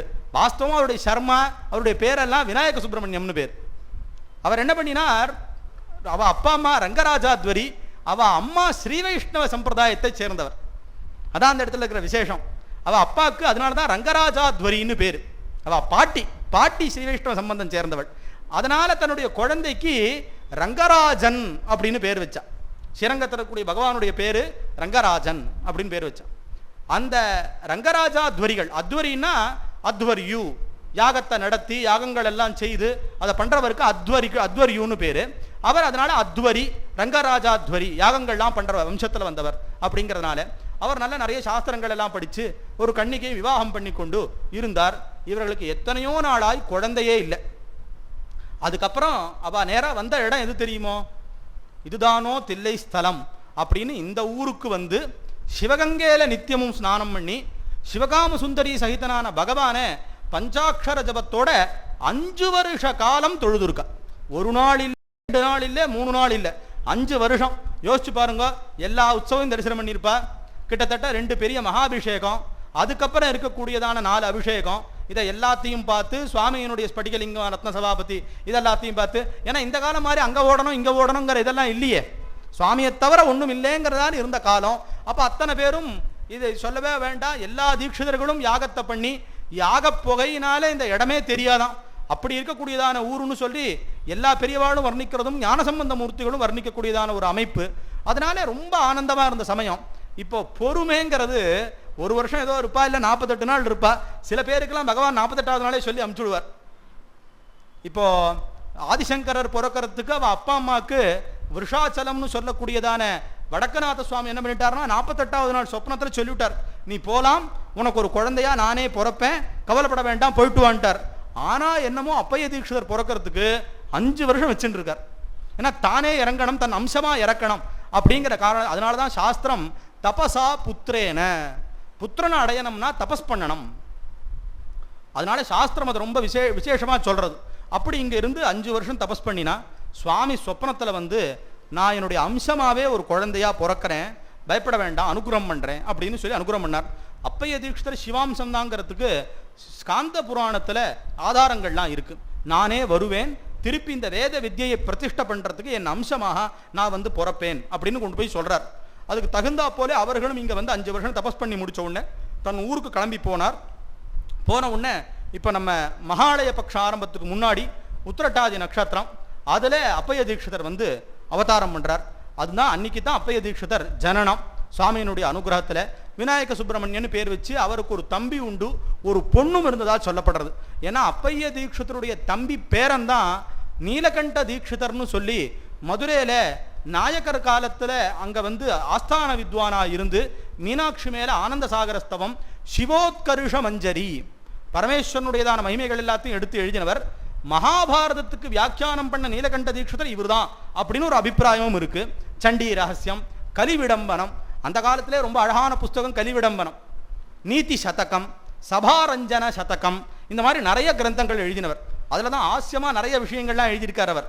கடைசியில் அவர் சந்நியாசம் வாங்கி கொண்டு பாலாமடைன்னு சொல்லி திருநெல்வேலி பக்கத்தில் இருக்கக்கூடிய கிராமத்தில் சித்தியானார் அப்படிங்கிறது அவருடைய சரித்திரம். அது ஒரு பக்கம். ஏன்னா அவர் தான் கடைசியில் அப்பைய தீட்சிதர் இந்த ஊரில் சித்தியாகும் போது கூடவே இருந்து பாக்கியம் பண்ணது தன் தாத்தாவுக்கு அவர் தான். அதனால அப்பைய தீட்சிதருக்கு கூட பிறந்தவர்கள் 2 பேர். அப்படி அவர் இங்கே அவதாரம் பண்ணினார் அடையபலத்தில். அதுக்கப்புறம் சின்ன குழந்தையா இருக்கும்போதே அவருடையதான வித்வத் குணங்கள்லாம் ரொம்ப பிரகாசமாக இருந்தது.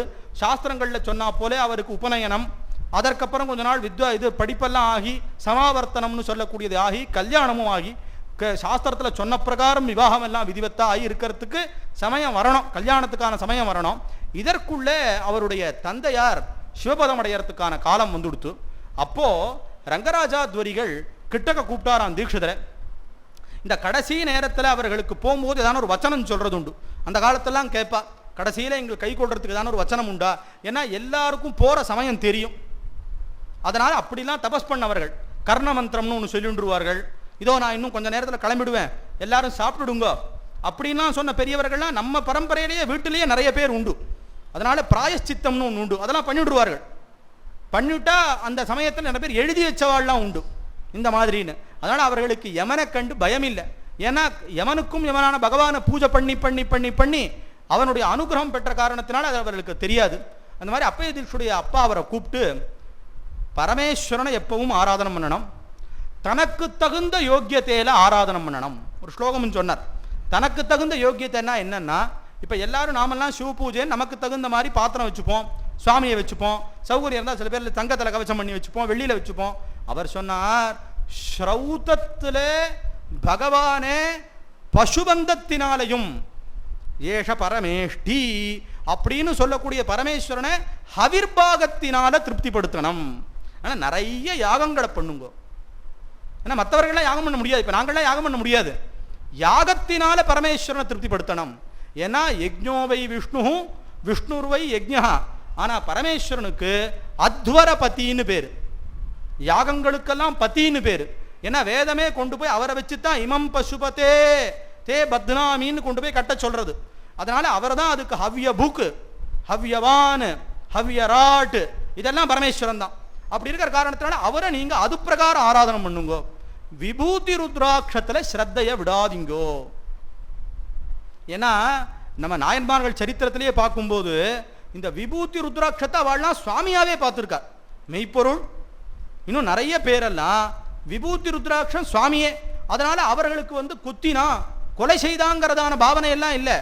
எந்த பகவான் சிச்சபேஸ்வரன் உண்டோ அந்த பகவானே விபூதியா இருக்கார். பகவானுடைய ரூபந்தான் விபூத்தின்னு பார்த்ததுனாலையும் ருத்ராட்சம்னு பார்த்ததுனாலையும் அவர்களுக்கு நாங்கள் மரண பயம்ங்கிறதையோ இப்படித்தான் மரணமாகணும் அப்படித்தான் மரணமாகணும் அவர்கள்லாம் கேட்கல. நாம கூட யோசிக்கலாம், நியாயமா மெய்ப்பொருள் நாயனாருக்கு என்ன பண்ணியிருக்கலாம் பகவான்? அவருடைய சிவபக்திக்கு ஒரு விபூதி மலையா தானே தோன்றி நீ இதில் தான் ஸ்ரத்தையோட இருந்த, வா கூப்பிட்டுக்கிறேன்னு கூப்பிடல. முத்தநாதன் வந்தா குத்தினா அப்படி பிராணன் போச்சுனாலும் அவர்களுக்கு பிராணன் போறதுங்கிறதெல்லாம் கிடையாது. ஏன்னா அவர்கள் ஏற்கனவே பகவான் அடைந்தவர்கள். இதெல்லாம் நமக்கு பாடமா காமிச்சு கொடுக்கறதுக்கு தான், இப்படித்தான் அப்படித்தாங்கிறது இல்லை. ஏன்னா இது ஒரு உதாரணம் சொல்லணும்னு சொன்னா கீதையிலையும் பகவான் சொல்றார்.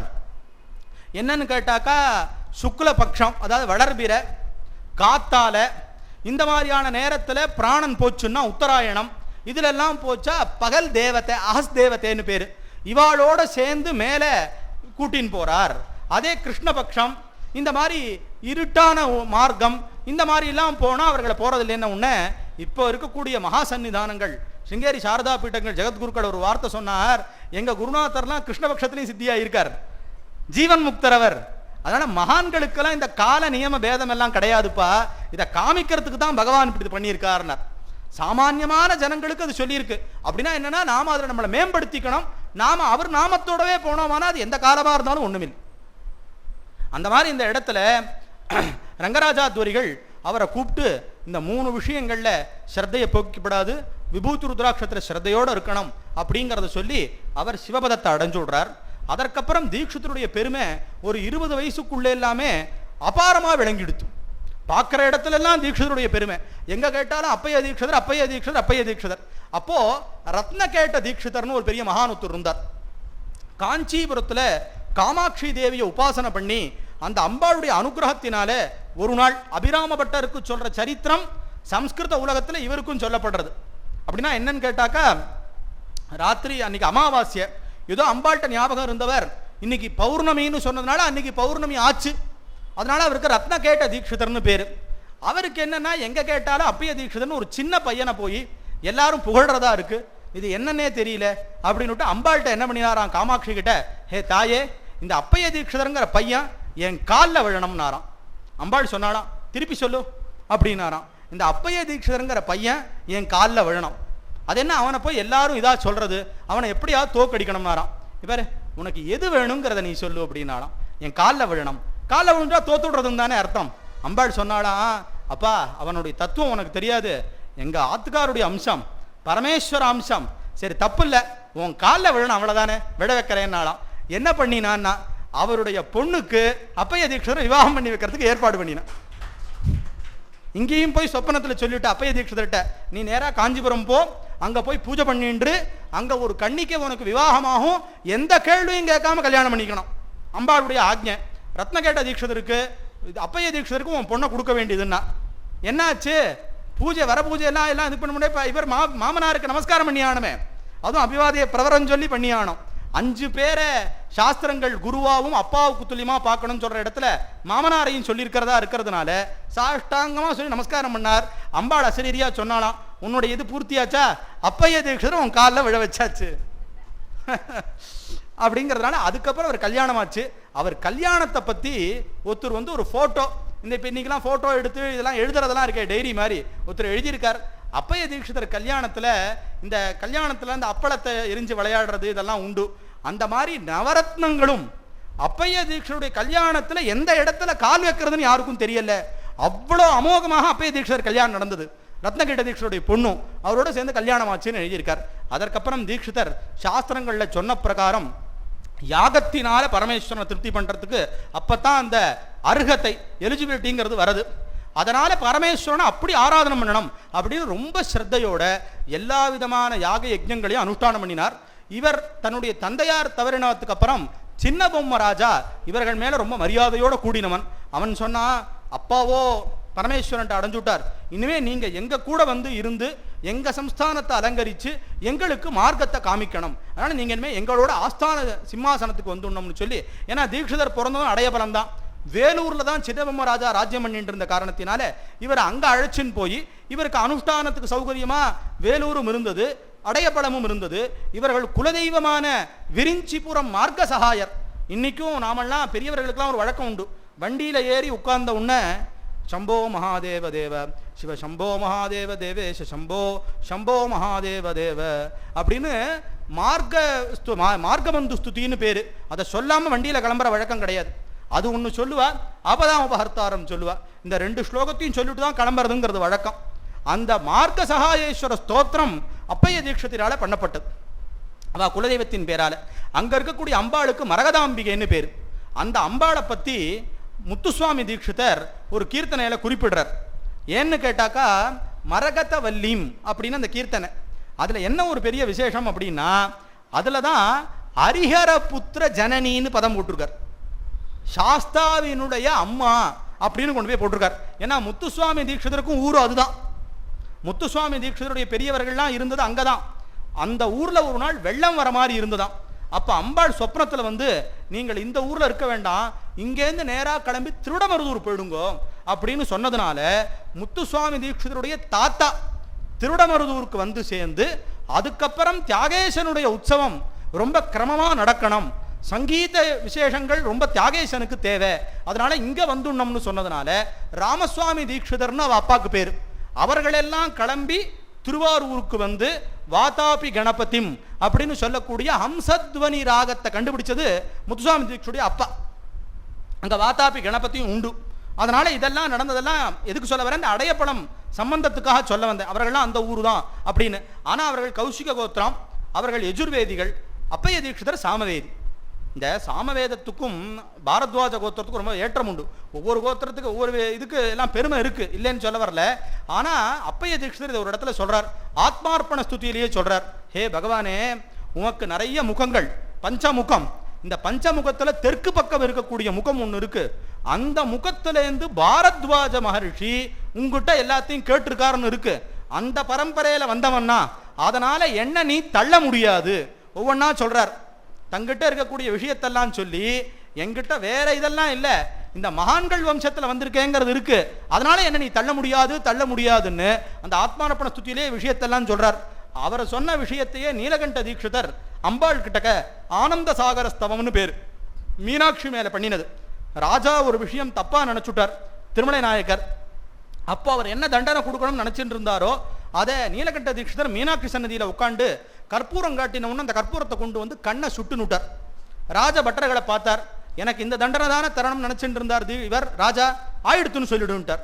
ராஜா பதறி அடிச்சுன்னு வந்து காலில் விழுந்து நமஸ்காரம் பண்ணார், நீங்கள் திருப்பி எங்களுக்காகவாவது இந்த கண்ணெல்லாம் இது பண்ணணும்னு.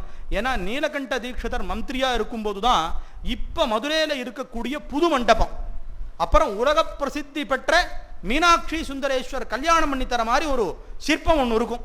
இந்த பக்கம் மீனாட்சி இங்கே நிற்பா, இந்த பக்கம் பெருமாள் இருப்பார், இந்த பக்கம் பரமேஸ்வரன் இருப்பார். இது உலக புகழ்பெற்ற சிற்பம். இது எல்லாத்தையும் பண்ணினது யாருன்னா நீலகண்ட தீட்சிதர். சிவ பராக்கிரமமான விக்கிரகங்கள் அங்கே இருக்கும். திரிபுராசுரால வதம் பண்ணுறது திரிபுராந்தகர், கங்காதரர், சோமாஸ்கந்தர், ராவணன் கைலாச வாகனம், இதெல்லாம் கல்லில் பேசும். இதெல்லாத்தையும் பண்ணது நீலகண்ட தீட்சிதர் மந்திரியாக இருக்கும்போது தான். அப்போ ஒரு சம்பவம் நடந்தது, அதனால ராஜா இப்படி நினைக்கணும்னு நினைச்சார், இந்த தண்டனையும் கொடுத்துன்னு விட்டார். அப்போ ஆனந்த சாகரஸ்தவம் அப்படின்னு 100 ஸ்லோகம் மீனாட்சி மேலே பண்ணினார். அதில் ஒரு ஸ்லோகத்தில் சொல்லும்போது சொல்கிறார், தாயே உனக்கு இந்த உலக நியாயம்ங்கிறது தெரியும், அடகு வச்ச பொருளை திருப்பி அடகு வைக்க முடியாது, இது உலக நியாயம். எங்கள் குடும்பத்தையும் எங்களையும் எங்கள் தாத்தாவான அப்பைய தீட்சிதர் ஏற்கனவே உங்களுடைய பரமேஸ்வரன் கிட்ட அடகு வச்சுட்டார், அடைக்கலம் கொடுத்துட்டார். அப்படி இருக்கக்கூடிய எங்களை திருப்பி எங்க போய் அடகு வைக்க முடியும்?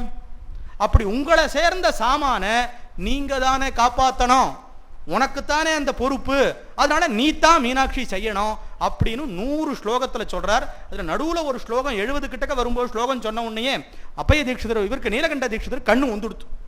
அப்புறம் கொஞ்ச நாள் அந்த சபையில் இருந்தார். அப்பா, சுந்தரேஸ்வருடைய கும்பாபிஷேகம் வரைக்கும் நான் இங்கே இருக்கேன், காரியம் ஆயிடுத்து, ரொம்ப சந்தோஷம், நான் இங்கேருந்து கிளம்பி சன்னியாசத்துக்கு போகிறேன்னு சொல்லி பாலாமடைக்கு போயிட்டார். அங்கே போய் சன்னியாசம் வாங்கிட்டார் அப்படிங்கிறத அவருடைய சரித்திரம்.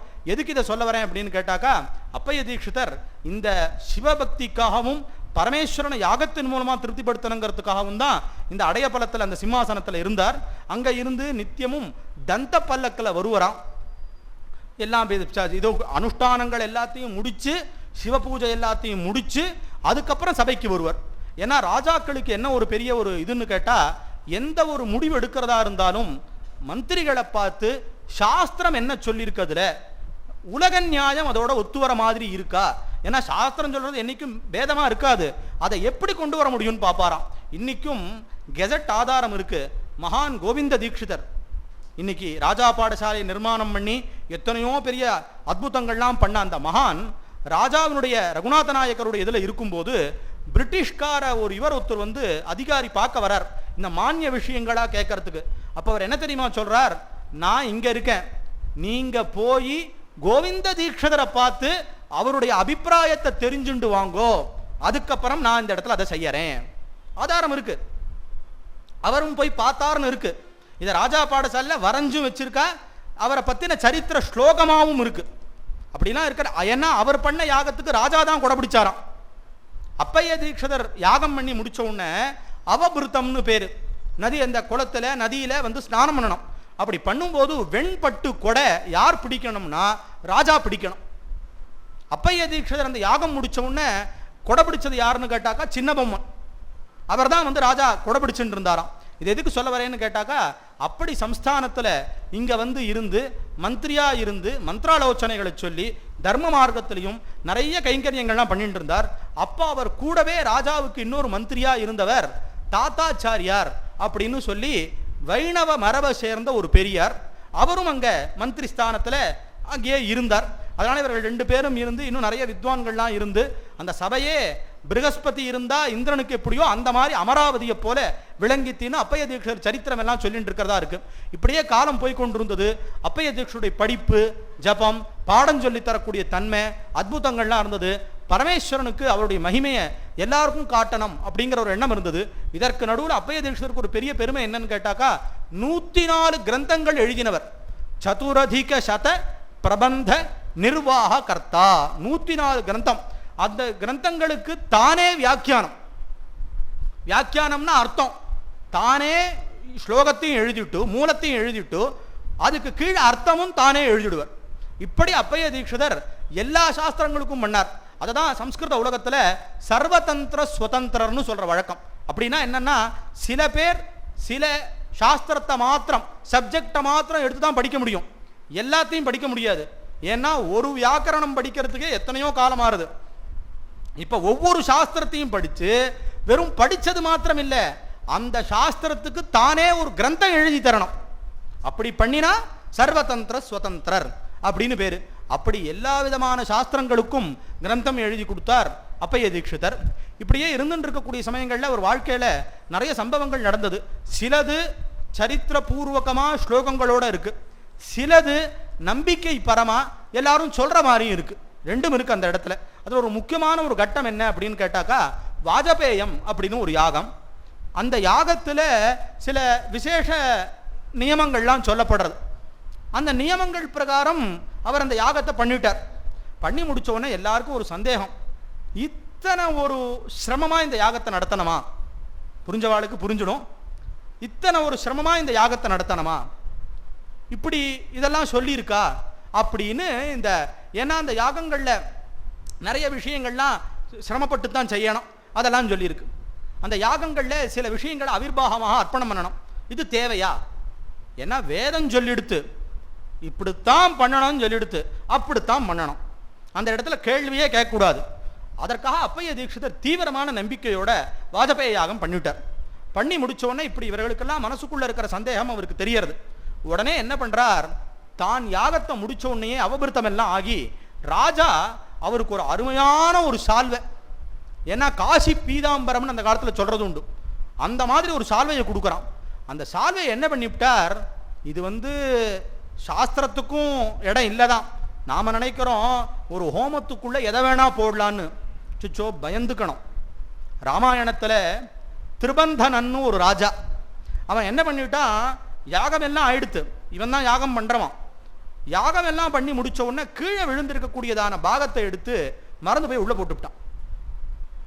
இவன் அடுத்து சொர்க்கத்துக்கு போனோம் மேலே, ஏன்னா யாகத்துடைய பலனை இங்கே அனுபவிச்சாச்சு இல்லையா, அதாவது இங்கே எல்லாம் முடிஞ்சிச்சு, யாக பலனை அனுபவிக்கிறதுக்கு மேலே போனோமே, சொர்க்க காமம் இல்லையா. போகும்போது மேலே ஏறும்போது இந்திரன், இல்லை உள்ளே வரக்கூடாது, கீழ் நில்லு அப்படின்னா. என்ன அர்த்தம் இது, யாகமெல்லாம் பண்ணியிருக்கேன், யாகம் எல்லாம் பண்ணியிருக்க, ஒரு யாகம் நடக்கும்போது கீழே விழுந்த பாகம் ஏஷத்தே ருத்ரபாகான்னு கொண்டு போய் பேசுறது, பாகவதத்திலே நாபாகனுடைய சரித்திரத்தை பற்றி பேசுறது, எது எது எந்தெந்த பாகம்ங்கிறத பற்றிலாம் பேசுறது. இவன் பாட்டுக்கு இதை எடுத்து உள்ள போட்டானே, கீழே நில்லுன்னுட்டான் இந்திரன்.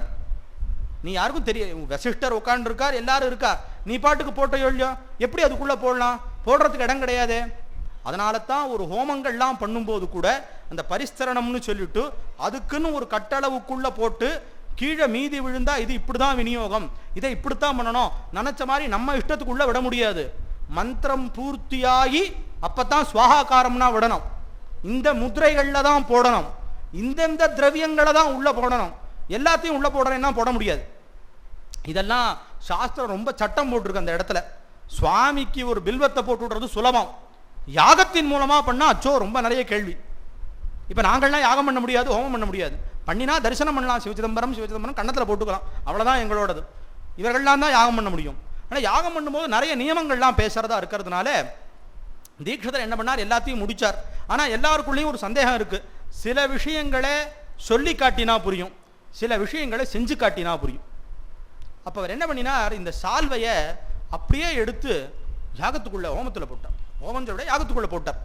எல்லாருக்கும், ஏன்னா படித்த பண்டிதர்கள் அவர் எல்லாரும் இருக்கா, தீட்சிதர் போய் இப்படி பண்ணிவிட்டாரு, இது என்னன்னே புரியலையே, இப்படிலாம் பண்ணக்கூடாது அப்படின்னு எல்லாருக்கும் இருக்கு. அவபிருத்தம் எல்லாம் ஆச்சு, இதெல்லாம் முடிஞ்சது. சரி வாங்க எல்லாரும் சிதம்பரம் கிளம்புவோம் அப்படின்னார். நேராக எல்லாரையும் சிதம்பரத்துக்கு கூட்டின்னு வரார். இங்கே பகவானை தரிசனம் பண்ணுறார். பகவானை தரிசனம் பண்ணால் ராஜாவும் தான் கூட வந்திருக்கான். இவர் அர்ப்பணிக்க இங்கே பண்ண சால்வை நடராஜா மேலே போட்டு இருக்கார். ஏன்னா கலர் தெரியும், எந்த மாதிரி இருக்குன்னு தெரியும். இப்போ இந்த சால்வை என்ன ஞாபகம் தெரியும் இப்படி இருக்குன்னு, சுவாமி அந்த சால்வை மேலே தெரியறது. சரி அது கூட ஒன்றும் பரவாயில்ல, சுவாமியினுடைய வாய் முழுக்க இந்த ஹோமத்தில் அர்ப்பணம் பண்ணப்பட்டது அங்கே இருக்கு, நடராஜா வாய் முழுக்க இருக்கு. வபா பரிமளோல்லாசா, வரதனுக்கு சொல்ற வார்த்தை இது. அந்த வபா அப்படியே இருக்கு சுவாமி கிட்டக்க. இதை பார்த்துட்டு அத்தனை பேரும் கண்ணை தாரதாரியா தண்ணி விட்டார்களாம். தீட்சிதர் சொன்னாராம், இதோ அங்க பாருங்க அப்படின்னாராம். எங்க நின்று சொல்லியிருப்பார், இப்ப நாமெல்லாம் நின்று தரிசனம் பண்றோமே, கணக்கு சபை கீழ் நின்று சொல்லியிருப்பார், நாமளா யூகிச்சுக்கலாம். இல்ல மணி கிட்டக்க நின்று சொல்லியிருப்பார், ரத்னசபாபதிக்கு மண்டபத்துக்கு எதில் சொல்லியிருப்பார். எல்லாரும் வானத்தை பார்த்த உடனே திவ்ய விமானங்கள்ல இந்த என்னென்ன யாகத்துக்கு அர்ப்பணம் பண்ணப்பட்டதெல்லாம் இருக்கோ அதெல்லாம் தேவ ரூபத்தை அடைஞ்சு மேல போயிட்டு இருக்கான். அப்பதான் சொன்னாராம், வேதம் சொல்லியிருக்கு, வேதத்துல சொல்லி அந்த யாகத்தில் அர்ப்பணம் பண்ணப்படுறது எல்லாத்தையும் பரமேஸ்வரன் தான் எடுத்துக்கிறார்னு இருக்கு. அதனால அது எதுவுமே வீணா போறது கிடையாது, நமக்கு முன்னாடி அங்க அடைஞ்சுடுத்தது, அதை பாருங்கன்னு காமிச்சு கொடுத்து யாகத்தின் மேலையும் ஸ்ரௌத கர்மாக்கள் அப்படின்னு வேதம் சொன்ன விஷயத்து மேலையும் நம்பிக்கை ஏற்படுத்தினார் அப்படின்னு அவர் சரித்திரத்தில் இருக்கு. இன்னும் நிறைய விஷயங்கள், ரொம்ப நுணுக்கமான விஷயங்கள்லாம் அவர்கிட்ட தெரிஞ்சுக்கிறதுக்கு ஆச்சு. சந்தியாவந்தத்துடைய முக்கியத்துவம் இதெல்லாம் நடந்தது. அதுக்கப்புறம் அவர்கிட்ட ஒரு பொறாமை உணர்ச்சியினால அவரை தப்பா புரிந்து கொண்டு அந்த பெரியவர் என்ன பண்ணிட்டார், நிறைய சிரமங்கள்லாம் ஏற்படுத்துறார் அவருக்கு. அவர் பூஜை பண்ணி இருக்கும்போது அந்த இடத்துல சில தூய்மை இல்லாத வஸ்துக்கள் எல்லாம் போட்டு விடுறார். யாரு, அப்பைய தீட்சிதருக்கு, அவ்வளோ பெரிய மகானுக்கே. அவர் உடனே என்ன பண்றார், ருத்ரத்திலேந்து சில மந்திர இருக்குக்கள் எடுத்து அதை சொன்ன உடனே பூதகணங்கள் அந்த இடத்த சுத்தி பண்ணி கொடுத்து திருப்பி தயார் பண்ணி கொடுத்து விடுறதான். இப்படி ஆச்சு. அதுக்கப்புறம் ஒரு நாள் ராத்திரி திடீர்னு அப்பைய தீட்சிதரை ராஜா வர சொல்லியிருக்கார் அப்படின்னு ஒரு தலைவர் விட்டு சொல்றார் இந்த பெரியவர் தாத்தாச்சாரியர். இவரும் கிளம்பி போறதை பார்க்கிறார். ஆனா அவருக்கு ஒரு நிமித்தம் சரியா படலை. சரின்னு நடந்து போறார். பரமேஸ்வரனே எப்பவும் ஜெபம் பண்ணிட்டே இருக்கிறவர். ஐயா முதல்ல சொன்னா போல நாமாக்களை சொல்லிக்கொண்டே இருக்கணும். அதுக்கு இந்த மடி விழுப்புலாம் கிடையாது. ஜபத்தை காத்தால சரியா பண்ணிடணும். ஆனா மீதி நேரத்தில் நாமோச்சாரணம் பண்ணிட்டே இருக்கலாம். அவர் என்ன பண்றார், பரமேஸ்வர நாமத்தை சொல்லிட்டே நடந்துட்டு இருக்கார். அப்போ இவரை துன்புறுத்துறதுக்காகவும் இவரை சிரமப்படுத்துறதுக்காகவும் வீரர்களை நிறுத்தி வச்சிருக்கார். ஆனா அப்பைய தீட்சிதர் ருத்ரத்திலேருந்து ஒரு இருக்க சொன்ன உடனே ஸ்தப்தம், எல்லாரும் ஸ்தம்பமா நின்னவர்கள் தான். அடுத்த நாள் காத்தால வரைக்கும் அப்படியே தான் நின்னார்கள். அதுக்கப்புறம் தீட்சிதர்கிட்ட பிரார்த்தனை பண்ண உடனே அது சரியாச்சு. இன்னும் எத்தனையோ விதமான சிரமங்கள் தீட்சிதருக்கு அவர் கொடுத்த உடனே தாங்க முடியாத சிரமம் ஆயிடுத்து தீட்சிதருக்கு. ஏன்னா நிகிரகாஷ்டகம்னு ஒண்ணு, அந்த நிகிரகாஷ்டகத்துல கடைசியில தீட்சிதரே எதிபவதி மகத்வம் பஸ்மருத்ராட்சவாஜாம் அந்த ஸ்லோகத்தில் ஒரு வார்த்தையை சொல்லிட்டார். சகல புவனகர்த்தா சாம்பமூர்த்தி சிவச்சேத் சகலமபி புராணம் சாகமம் சேத் பிரமாணம் எதிபவதி மகத்வம் பஸ்மருத்ராட்சவாஜாம். என் அப்பனே, இந்த வேதங்கள்ல எல்லாத்துலையும் ஒரே முடிவு பரபிரம்மம்.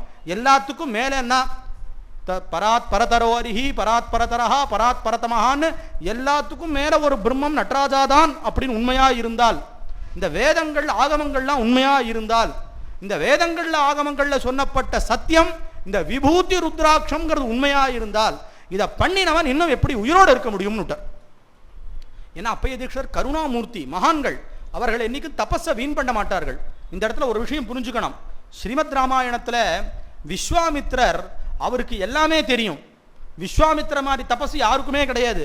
ஏன்னா விஸ்வாமித்திர உள்ள வராருன்னு உடனே தசரதர் பயந்துண்டு போய் நமஸ்காரம் பண்ணி அத்தியமே சபலம் ஜென்ம, அந்த ஸ்லோகம் அங்க வந்த ஸ்லோகம் எல்லாரும் அப்பப்ப சொல்லுவா. எல்லாரும் எனக்கு இப்பதான் ஜென்மா சபலம் ஆச்சு, காரணம் என்னன்னா உங்க தரிசனம் ஆயிடுத்து அப்படின்னு சொல்றார்.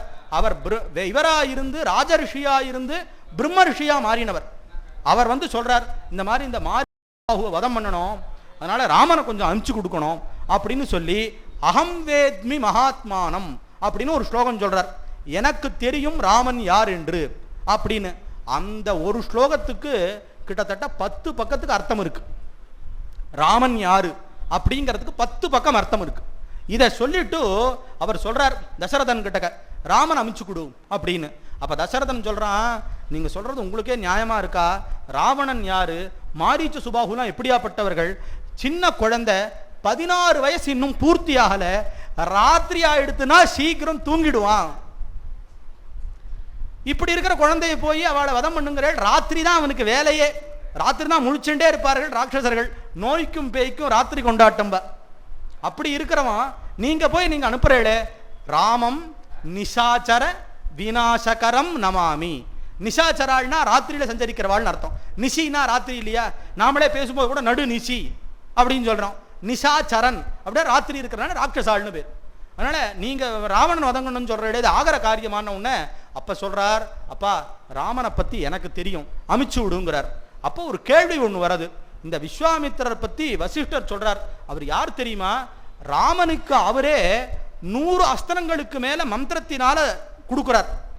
அப்ப எல்லாரும் கேட்கிறா, இந்த விஸ்வாமித்திரரை இத்தனை அஸ்திரங்களை வச்சுட்டு இருக்கார், இத்தனை வெப்பன்ஸ் போக்குவரத்தெல்லாம் வச்சுட்டு இருக்கார், அவர் என்ன வேணா பண்ண முடியும். அப்படி இருக்கிறவர் தானே கொண்டுள்ளாமே, அவர் ஏன் ராமனை கூப்பிடணும் அப்படின்னா அங்கதான் சூக்ஷ்மம் இருக்கு. ஆசையினாலேயோ கோபத்தினாலேயோ மற்றதுனாலேயோ ஒருத்தரை வதம் பண்ணிட்டா தபஸ் போயிடும். அதன் காரணத்தினால இன்னொன்னு, இதை வதம் பண்றதுக்கு பகவான் தான் வரணும். அப்ப நானே பண்ணிப்பேன்னு சொன்னா நான் பகவானுக்கு மேல என்கிட்ட ஒன்று இருக்குன்னு ஆயிடும். நிறைய பேர் கேட்கலாம், நீங்க ஏதாவது சொல்லிடலாமே, சாபம் சொல்லிடலாமே.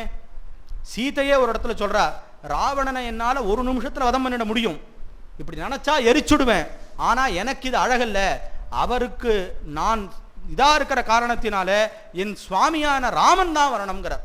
அந்த மாதிரி தான் இந்த இடத்துல மகர்ஷி விஸ்வாமித்திரன் சொல்றார். இப்ப இந்த இடத்துல ஒரு கேள்வி என்னன்னா, அப்பைய தீட்சிதர் இவ்வளவு தூரம் இப்படி ஒரு ஸ்லோகம் பண்ணணுமா அப்படின்னு கேட்டா, உலகத்துக்கு காமிச்சு தரதுக்காக இந்த ஸ்லோகம் பண்ணாரோ இல்லையோ, இந்த அதை யார் பண்ணினாரோ அவருக்கு முன்னாடி ஒரு இடி விழுந்தா போல ஆகி கொஞ்ச நேரம் அவருக்கு எல்லாமே மறந்து போய், அதுக்கப்புறம் தான் பண்ண தப்புகளுக்கெல்லாம் அப்பைய தீட்சிதர்கிட்ட பிராயச்சித்தம் கேட்ட உடனே, சிவனிந்தைக்கு பிராயச்சித்தமே கிடையாது, ஆனாலும் பகவானுடையதான கைங்கரியங்களை செய்தால் அதுக்கு நிவர்த்தி உண்டு அப்படின்னு சொல்லி திருக்கழுகுன்றம் அப்படின்னு க்ஷேத்திரம் இருக்கு, அந்த இடத்துல நீங்க கைங்கரியங்கள்லாம் பண்ணி வைங்கன்னு சொன்னதுனால இன்னைக்கும் அங்க இருக்கக்கூடிய ஒரு கோபுரத்துக்கு தாத்தாச்சாரியர் கோபுரம்னு பேரு. கல்வெட்டிலையும் மேலே ஏறும்போது கூட அதை பற்றி எழுதியிருப்பார்கள். இது தீட்சிதருடைய ஒரு விஷயத்தில் நடந்தது. தீட்சிதருக்கு விஷமெல்லாம் கொடுத்தார்கள். நமோ நீலகிரீவாய் சிதிகண்டாயச்சன்னு சொல்ல மந்திரத்தை சொல்லி அந்த விஷத்தினுடைய தாபத்தை போக்கினார். இந்த மாதிரி அநேகமான காரியங்கள் எல்லாத்தையும் அப்பைய தீட்சிதர் தன்னுடைய வாழ்க்கையில் பண்ணினார். இதற்கு நடுவில் ரொம்ப முக்கியமான ஒரே ஒரு விஷயம் என்ன அப்படின்னு கேட்டாக்கா, காஞ்சிபுரத்துக்கிட்டக்க ஒரு நாடகம் ஒன்று நடந்தது. நாடகம்னா சம்ஸ்கிருத நாடகம், வித்வான்கள்லாம் இருக்கக்கூடிய நாடகம். அந்த நாடகத்தில் கொஞ்சம் மனசு பேதமாக இந்த மாதிரி ஒருத்தருடையதான மதத்தை வச்சுருக்கிறவர்களுடையதான இதில் நாங்கள் எங்கள் அவருடைய திருவடி எங்கள் தலையில் இருக்கும், அதே இன்னொரு மதத்தை யார் சொல்லிட்டு இருக்கார்களோ அவர்களுடையதான தலையில் எங்களுடைய இடது கால் இருக்கும், பதமதக்ஷிணம் தக்ஷிணம் அப்படின்னு ஒருத்தர் வைணவத்தில் இருக்கிற ஒருத்தர் ஸ்லோகம் சொல்லிவிட்டார். இதை கேட்டவுடனே தீட்சிதருக்கு ரொம்ப வருத்தமாக போயிடுத்து. நேராக சிதம்பரத்துக்கு வந்து படுத்துட்டு இருந்தார். அப்போ சுவாமி சொப்பனத்தில் அவருக்கு பாஷ்யம், அதாவது வியாசருடைய பிரம்மசூத்திர பாஷ்யத்துக்கு ஸ்ரீகண்ட பாஷ்யம்னு, பிரம்மசூத்திரத்தினால அறியப்படக்கூடிய தெய்வம் நான் தான் அப்படிங்கிறதுக்காக நீ ஒரு புஸ்தகம் எழுது அப்படின்னு அவர்கிட்ட சொன்னதுக்கு அப்புறம் சிவார்க்கமணி தீபிகை அப்படின்னு ஸ்ரீகண்ட பாஷ்யம் ரொம்ப விசேஷமாக அப்பைய தீட்சிதரினாலே பண்ணப்பட்டது. அதை பண்ணி முடிச்ச உடனே சின்னபொம்ம ராஜா அவருக்கு 500 தங்க காசுகளாலே கனகாபிஷேகம் பண்ணினானாம். இதற்கெல்லாம் கல்வெட்டு ஸ்லோகங்கள்லாம் இருக்கு. அப்ப அந்த தங்க காசை வச்சு இந்த சிவார்க்கமணி தீபிகை பாடம் சொல்லுவதற்காக அதை பயன்படுத்தியும் அப்பைய தீட்சிதருடைய ஊர்ல காலகண்டேஸ்வர சுவாமி வரதராஜ சுவாமி கோயில் அப்பைய தீட்சிதரே கட்டினார் அப்படின்னு அவர் சரித்திரத்தில் இருக்கு. இன்னும் நிறைய சிவதத்துவமான ஸ்லோகங்கள் எல்லாம் பண்ணி பரமேஸ்வரன் பிரம்மம், அதாவது அந்த காலத்தில் என்ன ஒரு பிரச்சாரம் இருந்ததுன்னு கேட்டாக்கா, நாராயணன் தான் பிரம்மம், பரமேஸ்வரன் தெய்வம் இல்லை அப்படின்னு சொன்னதுக்காக அப்பைய தீட்சிதர் அப்படி கிடையவே கிடையாது, பரமேஸ்வரன் பிரம்மம் அப்படின்னு ஸ்தாபிச்சார். அப்பைய தீட்சிதர் ஒவ்வொரு மதங்களுக்கும் புஸ்தகம் எழுதி கொடுத்தார். அதாவது வைணவத்துக்கு, மத்வ சம்பிரதாயத்துக்கு, சைவத்துக்கு எல்லாத்தையும் எழுதினவர். ஒவ்வொரு கிரந்தம் எழுதும் போது அந்தந்த ஆச்சாரியருடைய திருப்திக்காக இதை எழுதுறேன்னு எழுதினார். ஆனா அத்வைதத்துக்கு பரிமளம், நியாயரக்ஷாமணி அப்படின்னு பிரம்மசூத்திர பாஷ்யத்துக்கு அத்வைதபரமான பாஷ்யம் அதை எழுதும்போது என்ன தெரியுமா எழுதினார், என்னுடையதான திருப்திக்கும் என்கிட்ட இருக்கக்கூடியதான சம்சாரங்கிற வியாதிக்கு மருந்தாகவும் பகவத்பாதர் பண்ண சித்தாந்தத்தை எழுதுகிறேன் அப்படின்னு எழுதினார். அதனால அப்பைய தீட்சிதருடைய மதம் அத்வைத மதம். அவர் அத்வைதி, ஆனா சிவாத்வைதி. இதுல எல்லாருக்கும் ஒரே ஒரு விஷயம் மாத்திரம் புரியுற மாதிரி சொல்லி சீக்கிரம் முடிச்சு விடுறேன், சமயம் ஆயிடுத்து. என்னன்னா, ஆதிசங்கர பகவத்பாதர் ஷண்மதம்னு 6 மதங்கள் பண்ணினார். அதான் இருக்கு, அதை ஸ்தாபிச்சார். அதுல என்ன ஒரு சௌகரியம்னு கேட்டா, உனக்கு பிள்ளையார் பிடிக்குமா, பிள்ளையார் பிடிச்சுட்டே மேலே வந்துடும். இல்லை உனக்கு பரமேஸ்வரன் தான் பிடிக்குமா, மேலே வா. பெருமாள் பிடிக்குமா, வந்துக்கோ. ஆனா இதுல முடிவு சித்தாந்தம்னு சொல்லக்கூடியது இரண்டற்றதான பிரம்மத்தோட ஒன்றாக கலப்பது. குஞ்சிதாங்கிரிஸ்தவத்துடைய பெரிய மகிமையே என்னன்னு கேட்டாக்கா, ஆரம்ப ஸ்லோகம் பிரம்மாண்டம் எஸ்ஸகேன் பிரம்மாண்ட பிரம்ம, ஸ்லோகத்தினுடைய பூர்த்தி குஞ்சிதாங்கிரிம் பஜேகம் அகம் பிரம்மாஹம், அவ்வளவுதான். அத்வைதம் தான் அங்க. ஆனா உமாபதி சிவாச்சாரியால் பெரிய சைவ சித்தாந்தி, அத்வைதத்தை கண்டனம் பண்ணியிருக்கார். அத்வைத சித்தாந்தம்ங்கிறது கிடையாது, அந்த மதத்தில் இருக்கக்கூடிய தப்பு அப்படின்னு அப்புறம் எழுதியிருக்கார். ஆனா முன்னாடி அத்வைதத்துக்காகவே இந்த குஞ்சிதாங்கிரிஸ்தவத்தை அனுகிரகம் பண்ணியிருக்கார். சுவாமியை பிரம்மாஹம் தான் பார்த்திருக்கார். இதை நான் சொல்லல, காமி ஐயான்னு போன தடவை சொன்னதுக்கு ஆனந்த ஐயா ரொம்ப அழகான ஒரு அர்த்தம் சொன்னார். நான் அந்த இடத்துல இப்படி காமி ஐயான்னு அவர் சொன்னார். காமின்னு சொன்னா விருப்பம்னு அர்த்தம், ரசஞானுடைய அர்த்தம். ஒருத்தர் ஒரு விஷயத்தை சொன்னா அதுல இது இருந்தால் அது எப்படி எடுத்து சொல்றதுங்கிறதுக்கு அவர் சொன்னார், ராஜகணேஷ் ஐயா எல்லாருனாலையும் விரும்பப்படக்கூடியவர், அதனால நீங்க சொன்ன அர்த்தம் ஸ்லாகனீயமே அப்படின்னார். அதனால அவர் காமி ஐயானே சொல்லிக்கலான் இருக்குன்னு வச்சுக்கோங்க. அவர் குஞ்சிதாங்கிரிஸ்தவ வியாக்கியானத்துல ஆரம்பத்துல இந்த விஷயத்தை பத்தி சொல்றார். அந்த மாதிரி உமாபதி சிவாச்சாரியார் இந்த திரிசஹஸ்ர முனீஸ்வருடைய குலத்துல பிறந்தவர் தான். அத்வைத சித்தாந்தத்தை ஆரம்பத்தில் இது பண்ணிட்டு இருந்தவர் தான். அதற்கப்புறம் பரமேஸ்வரனுடைய விசேஷமான ஆக்ஞை, அவர் சைவ மதத்துக்கு நிறைய கிரந்தங்கள் பண்ணணும்னு அவர் அதுக்காக அவதாரப்பட்டிருக்கார். அதற்காக அவர் எழுதி கொடுத்தார். ஆனா ஆதிசங்கர் பகவத்பாதுடைய கொள்கையான ஒரு பிரம்மன் தான். ஆனா சைவம் இதை ஒத்துக்கல, வைணவம் இதை ஒத்துக்கல. ஏன்னா பரமேஸ்வரன் தான் தனிப்பரம்பொருள் அப்படின்னு சைவம் சொல்லும், மகாவிஷ்ணு தான் தனிப்பரம்பொருள் அப்படின்னு வைணவன் சொல்லும். ஆதிசங்கர் என்ன சொன்னார், அப்பா தனிப்பரம்பொருள்ங்கிறது எல்லாமே இல்லை, எல்லாமே தனிப்பரம்பொருள் தான். அதுவா தன் கருணையினால் ஒரு உருவம் எடுத்துட்டு இருக்கு. அதனால மகாவிஷ்ணுவும் ஒண்ணுதான், பரமேஸ்வரனும் ஒண்ணுதான் அப்படின்னு சொல்லும். இதை அந்தந்த மதங்கள்ல ஒத்துக்கல. ஆனா ஆதிசங்கரர் மதத்து பிரகாரம் எல்லாமும் பிரம்மம், இருப்பதெல்லாம் பிரம்மமே. அதான் அங்க ஒரு விசேஷம். இது பிரம்மம் அது பிரம்மம் இல்லை, நாமும் பிரம்மமே. ஆனா அதை உணரணும், அதற்கு அபியாசங்கள் அவசியம். ஐயா ஆரம்பத்திலே சொன்னா போல சமாதி ஷட்கம், சாதன சதுஷ்டயம், இந்த மாதிரிலாம் சொல்லக்கூடிய சரியை கிரியை யோகம், இந்த மாதிரிலாம் அபியாசப்படுத்தப்பட்டாதான் மேல முடியும். எடுத்த உடனே மேல போய் PhD பண்றேன்னா முடியாது. அதனாலதான் நம்ம பெரியவர்கள் இதுக்காக இதெல்லாம் வச்சார்கள். அந்த ஆதிசங்கரருடைய அத்வைத்தம்ங்கிற கொள்கையை தான் அப்பைய தீட்சிதனுடையதான கொள்கையா வச்சுட்டு இருந்தவர். ஏன்னா நிறைய எல்லாரும் அந்த காலத்துல என்ன சொல்லிட்டான்னா, நீங்க விஷ்ணு துவேஷி, விஷ்ணுவை கண்டனம் பண்ணக்கூடியவர், நீங்க பரமேஸ்வரனை புகழ்ந்து சொல்லி விஷ்ணுவை நீங்க கண்டனம் பண்றேன்னு சொன்ன உடனே வரதராஜ ஸ்தவம், காஞ்சிபுரத்தில் இருக்கிற வரதராஜ பெருமாள் மேல இவரே விசேஷமா ஸ்தோத்திரம் பண்ணி அந்த ஸ்தோத்திரத்துக்கு அர்த்தமும் எழுதியிருக்கார். அப்பதான் ஒரு இடத்துல சொல்லும் போது சொல்றார், எங்களுக்கு விஷ்ணு துவேஷமே கிடையாது, அம்மா அப்பா 2 பேர், பரமேஸ்வரன் பார்வதி, அந்த பார்வதியே தான் மகாவிஷ்ணு, அதனால எங்களுக்கு அதுல எந்த காலத்திலையும் பேதம் கிடையாதுன்னு சொல்லி நிறைய புஸ்தகங்கள் எல்லாத்தையும் எழுதினார், நிறைய யாகங்கள் எல்லாத்தையும் பண்ணினார். இதுல ஒரு ஆசியமா ஒரு விஷயம் சொல்லுவார். அப்பைய தீட்சுடைய மனைவி காத்தால வாசல் தெளிச்சுட்டு இருந்தாலாம். எங்கேருந்தா ஒரு கர்வமுள்ள பண்டிதன் ஒருத்தன் வந்தானா. பார், அப்பைய தீட்சிதர் பெரிய பண்டிதர்னு சொல்ற அப்படின்னு வந்தானா. வந்தவன் அப்பைய தீட்சிதர் இருக்காரோ, எங்க உள்ள இருக்காரா, என்ன பண்ணிட்டு இருக்காரு அப்படின்னா, அவ உடனே அந்த அம்மா இந்த தண்ணி தெளிக்கக்கூடிய சந்தஸ்ன்னு சொல்றது உண்டு, யாப்பு, அந்த ஒரு இதிலேயே ஒரு ஸ்தோத்திரம் சொன்னாலாம். அப்பைய தீட்சிதர்ங்கிறவர் சிவபக்தியா சுவாமியினுடைய திருவடியில் எப்பவும் இருக்கார், அவருக்கு அங்கதான் பக்தின்னு சொல்றதை கேட்ட உடனே இந்த அம்மாவே இந்த காரியம் எப்படி சொல்றான்னா, அந்த மகான் எப்படி சொல்றவரா இருப்பார், என்னுடைய கர்வம் போயிடுத்துன்னு அவரை பத்தி நமஸ்காரம் பண்ணி அப்புறம் அவரை பத்தி புகழ்ந்து எழுதினான் அப்படின்லாம் சொல்றது உண்டு. இன்னும் எத்தனையோ எத்தனையோ விஷயங்கள் அப்பைய தீட்சிதர் பண்ணது. அவர் சரித்திரத்திலேருந்து பாடமா எடுத்துக்கூடிய விஷயங்கள்லாம் நிறைய இருக்கு. அவர் ஸ்லோகங்கள் ஒவ்வொன்றை பத்தி பேசினோம்னா அதுக்கு தனியா காரணங்கள் இருக்கு. திருவண்ணாமலை போனார், குளிர் ஜுரம் வந்தது, அபீத குச்சாம்பா ஸ்தோத்திரம்னு அம்பாள் மேல ஒரு அட்டகம் பண்ணினார். அதை பண்ணின உடனே அம்பாளே அவருக்கு ஜுரத்தை போக்கி கொடுத்தா. இன்னைக்கும் அந்த ஸ்லோகத்தை சொன்னா எவ்வளவு பெரிய ஜுரமா இருந்தாலும் அது நேராகும். எப்படி திருநீலகண்ட பதிகம் சொன்னா எல்லா விதமான வியாதி போக்குவரத்தெல்லாம் போகுமோ அந்த மாதிரி இதுவும் ஆகும். அதுக்கப்புறம் சிவார்ச்சன சந்திரிக்கைன்னு பரமேஸ்வரனை எப்படி பூஜை பண்ணணுங்கிறத காத்தாலேந்து ராத்திரி ஒரு கிரியையா எப்படி பண்ணணும்னு எழுதி கொடுத்தார். அது பெரிய கிரந்தம்.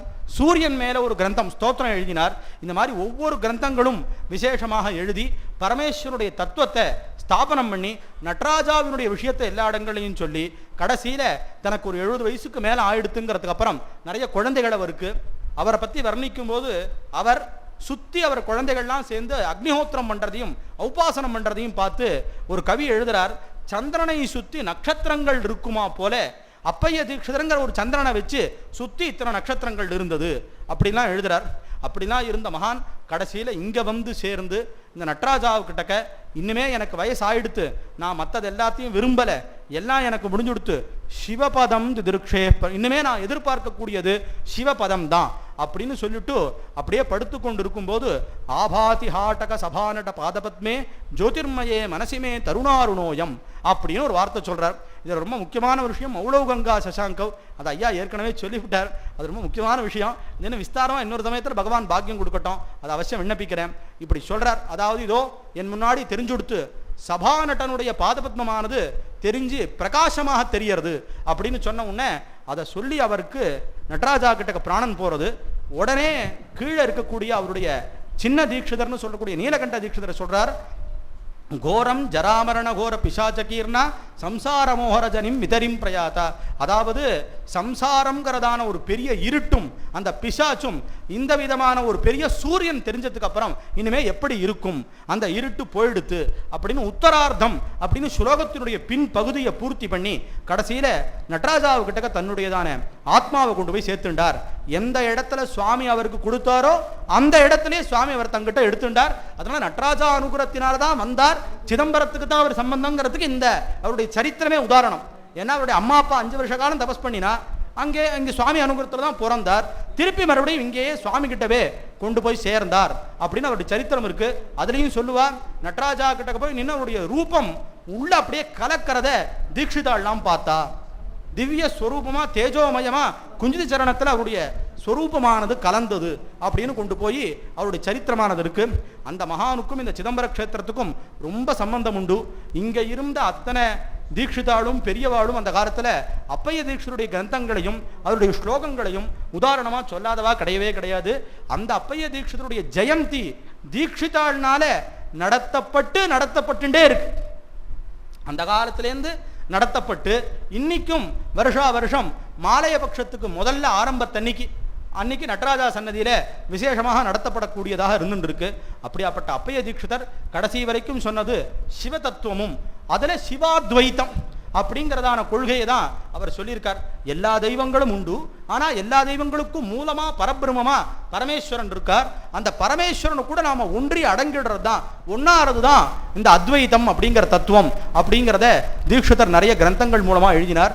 தீட்சிதரை நிறைய எதுக்கு தெரிகிறதோ இல்லையோ எல்லாருக்கும் மார்கபந்து ஸ்தோத்திரத்தினாலும் தெரியும். துர்கா சந்திர கலாஸ்துதின்னு ஒன்று பண்ணியிருக்கார்.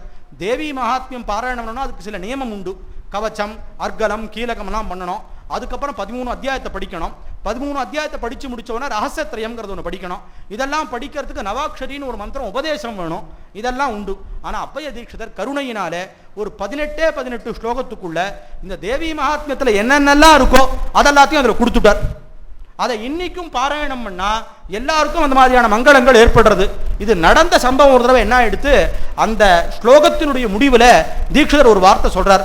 தேச காலேஷு துஷ்டேஷு தேவி சந்திரகலா ஸ்துதி.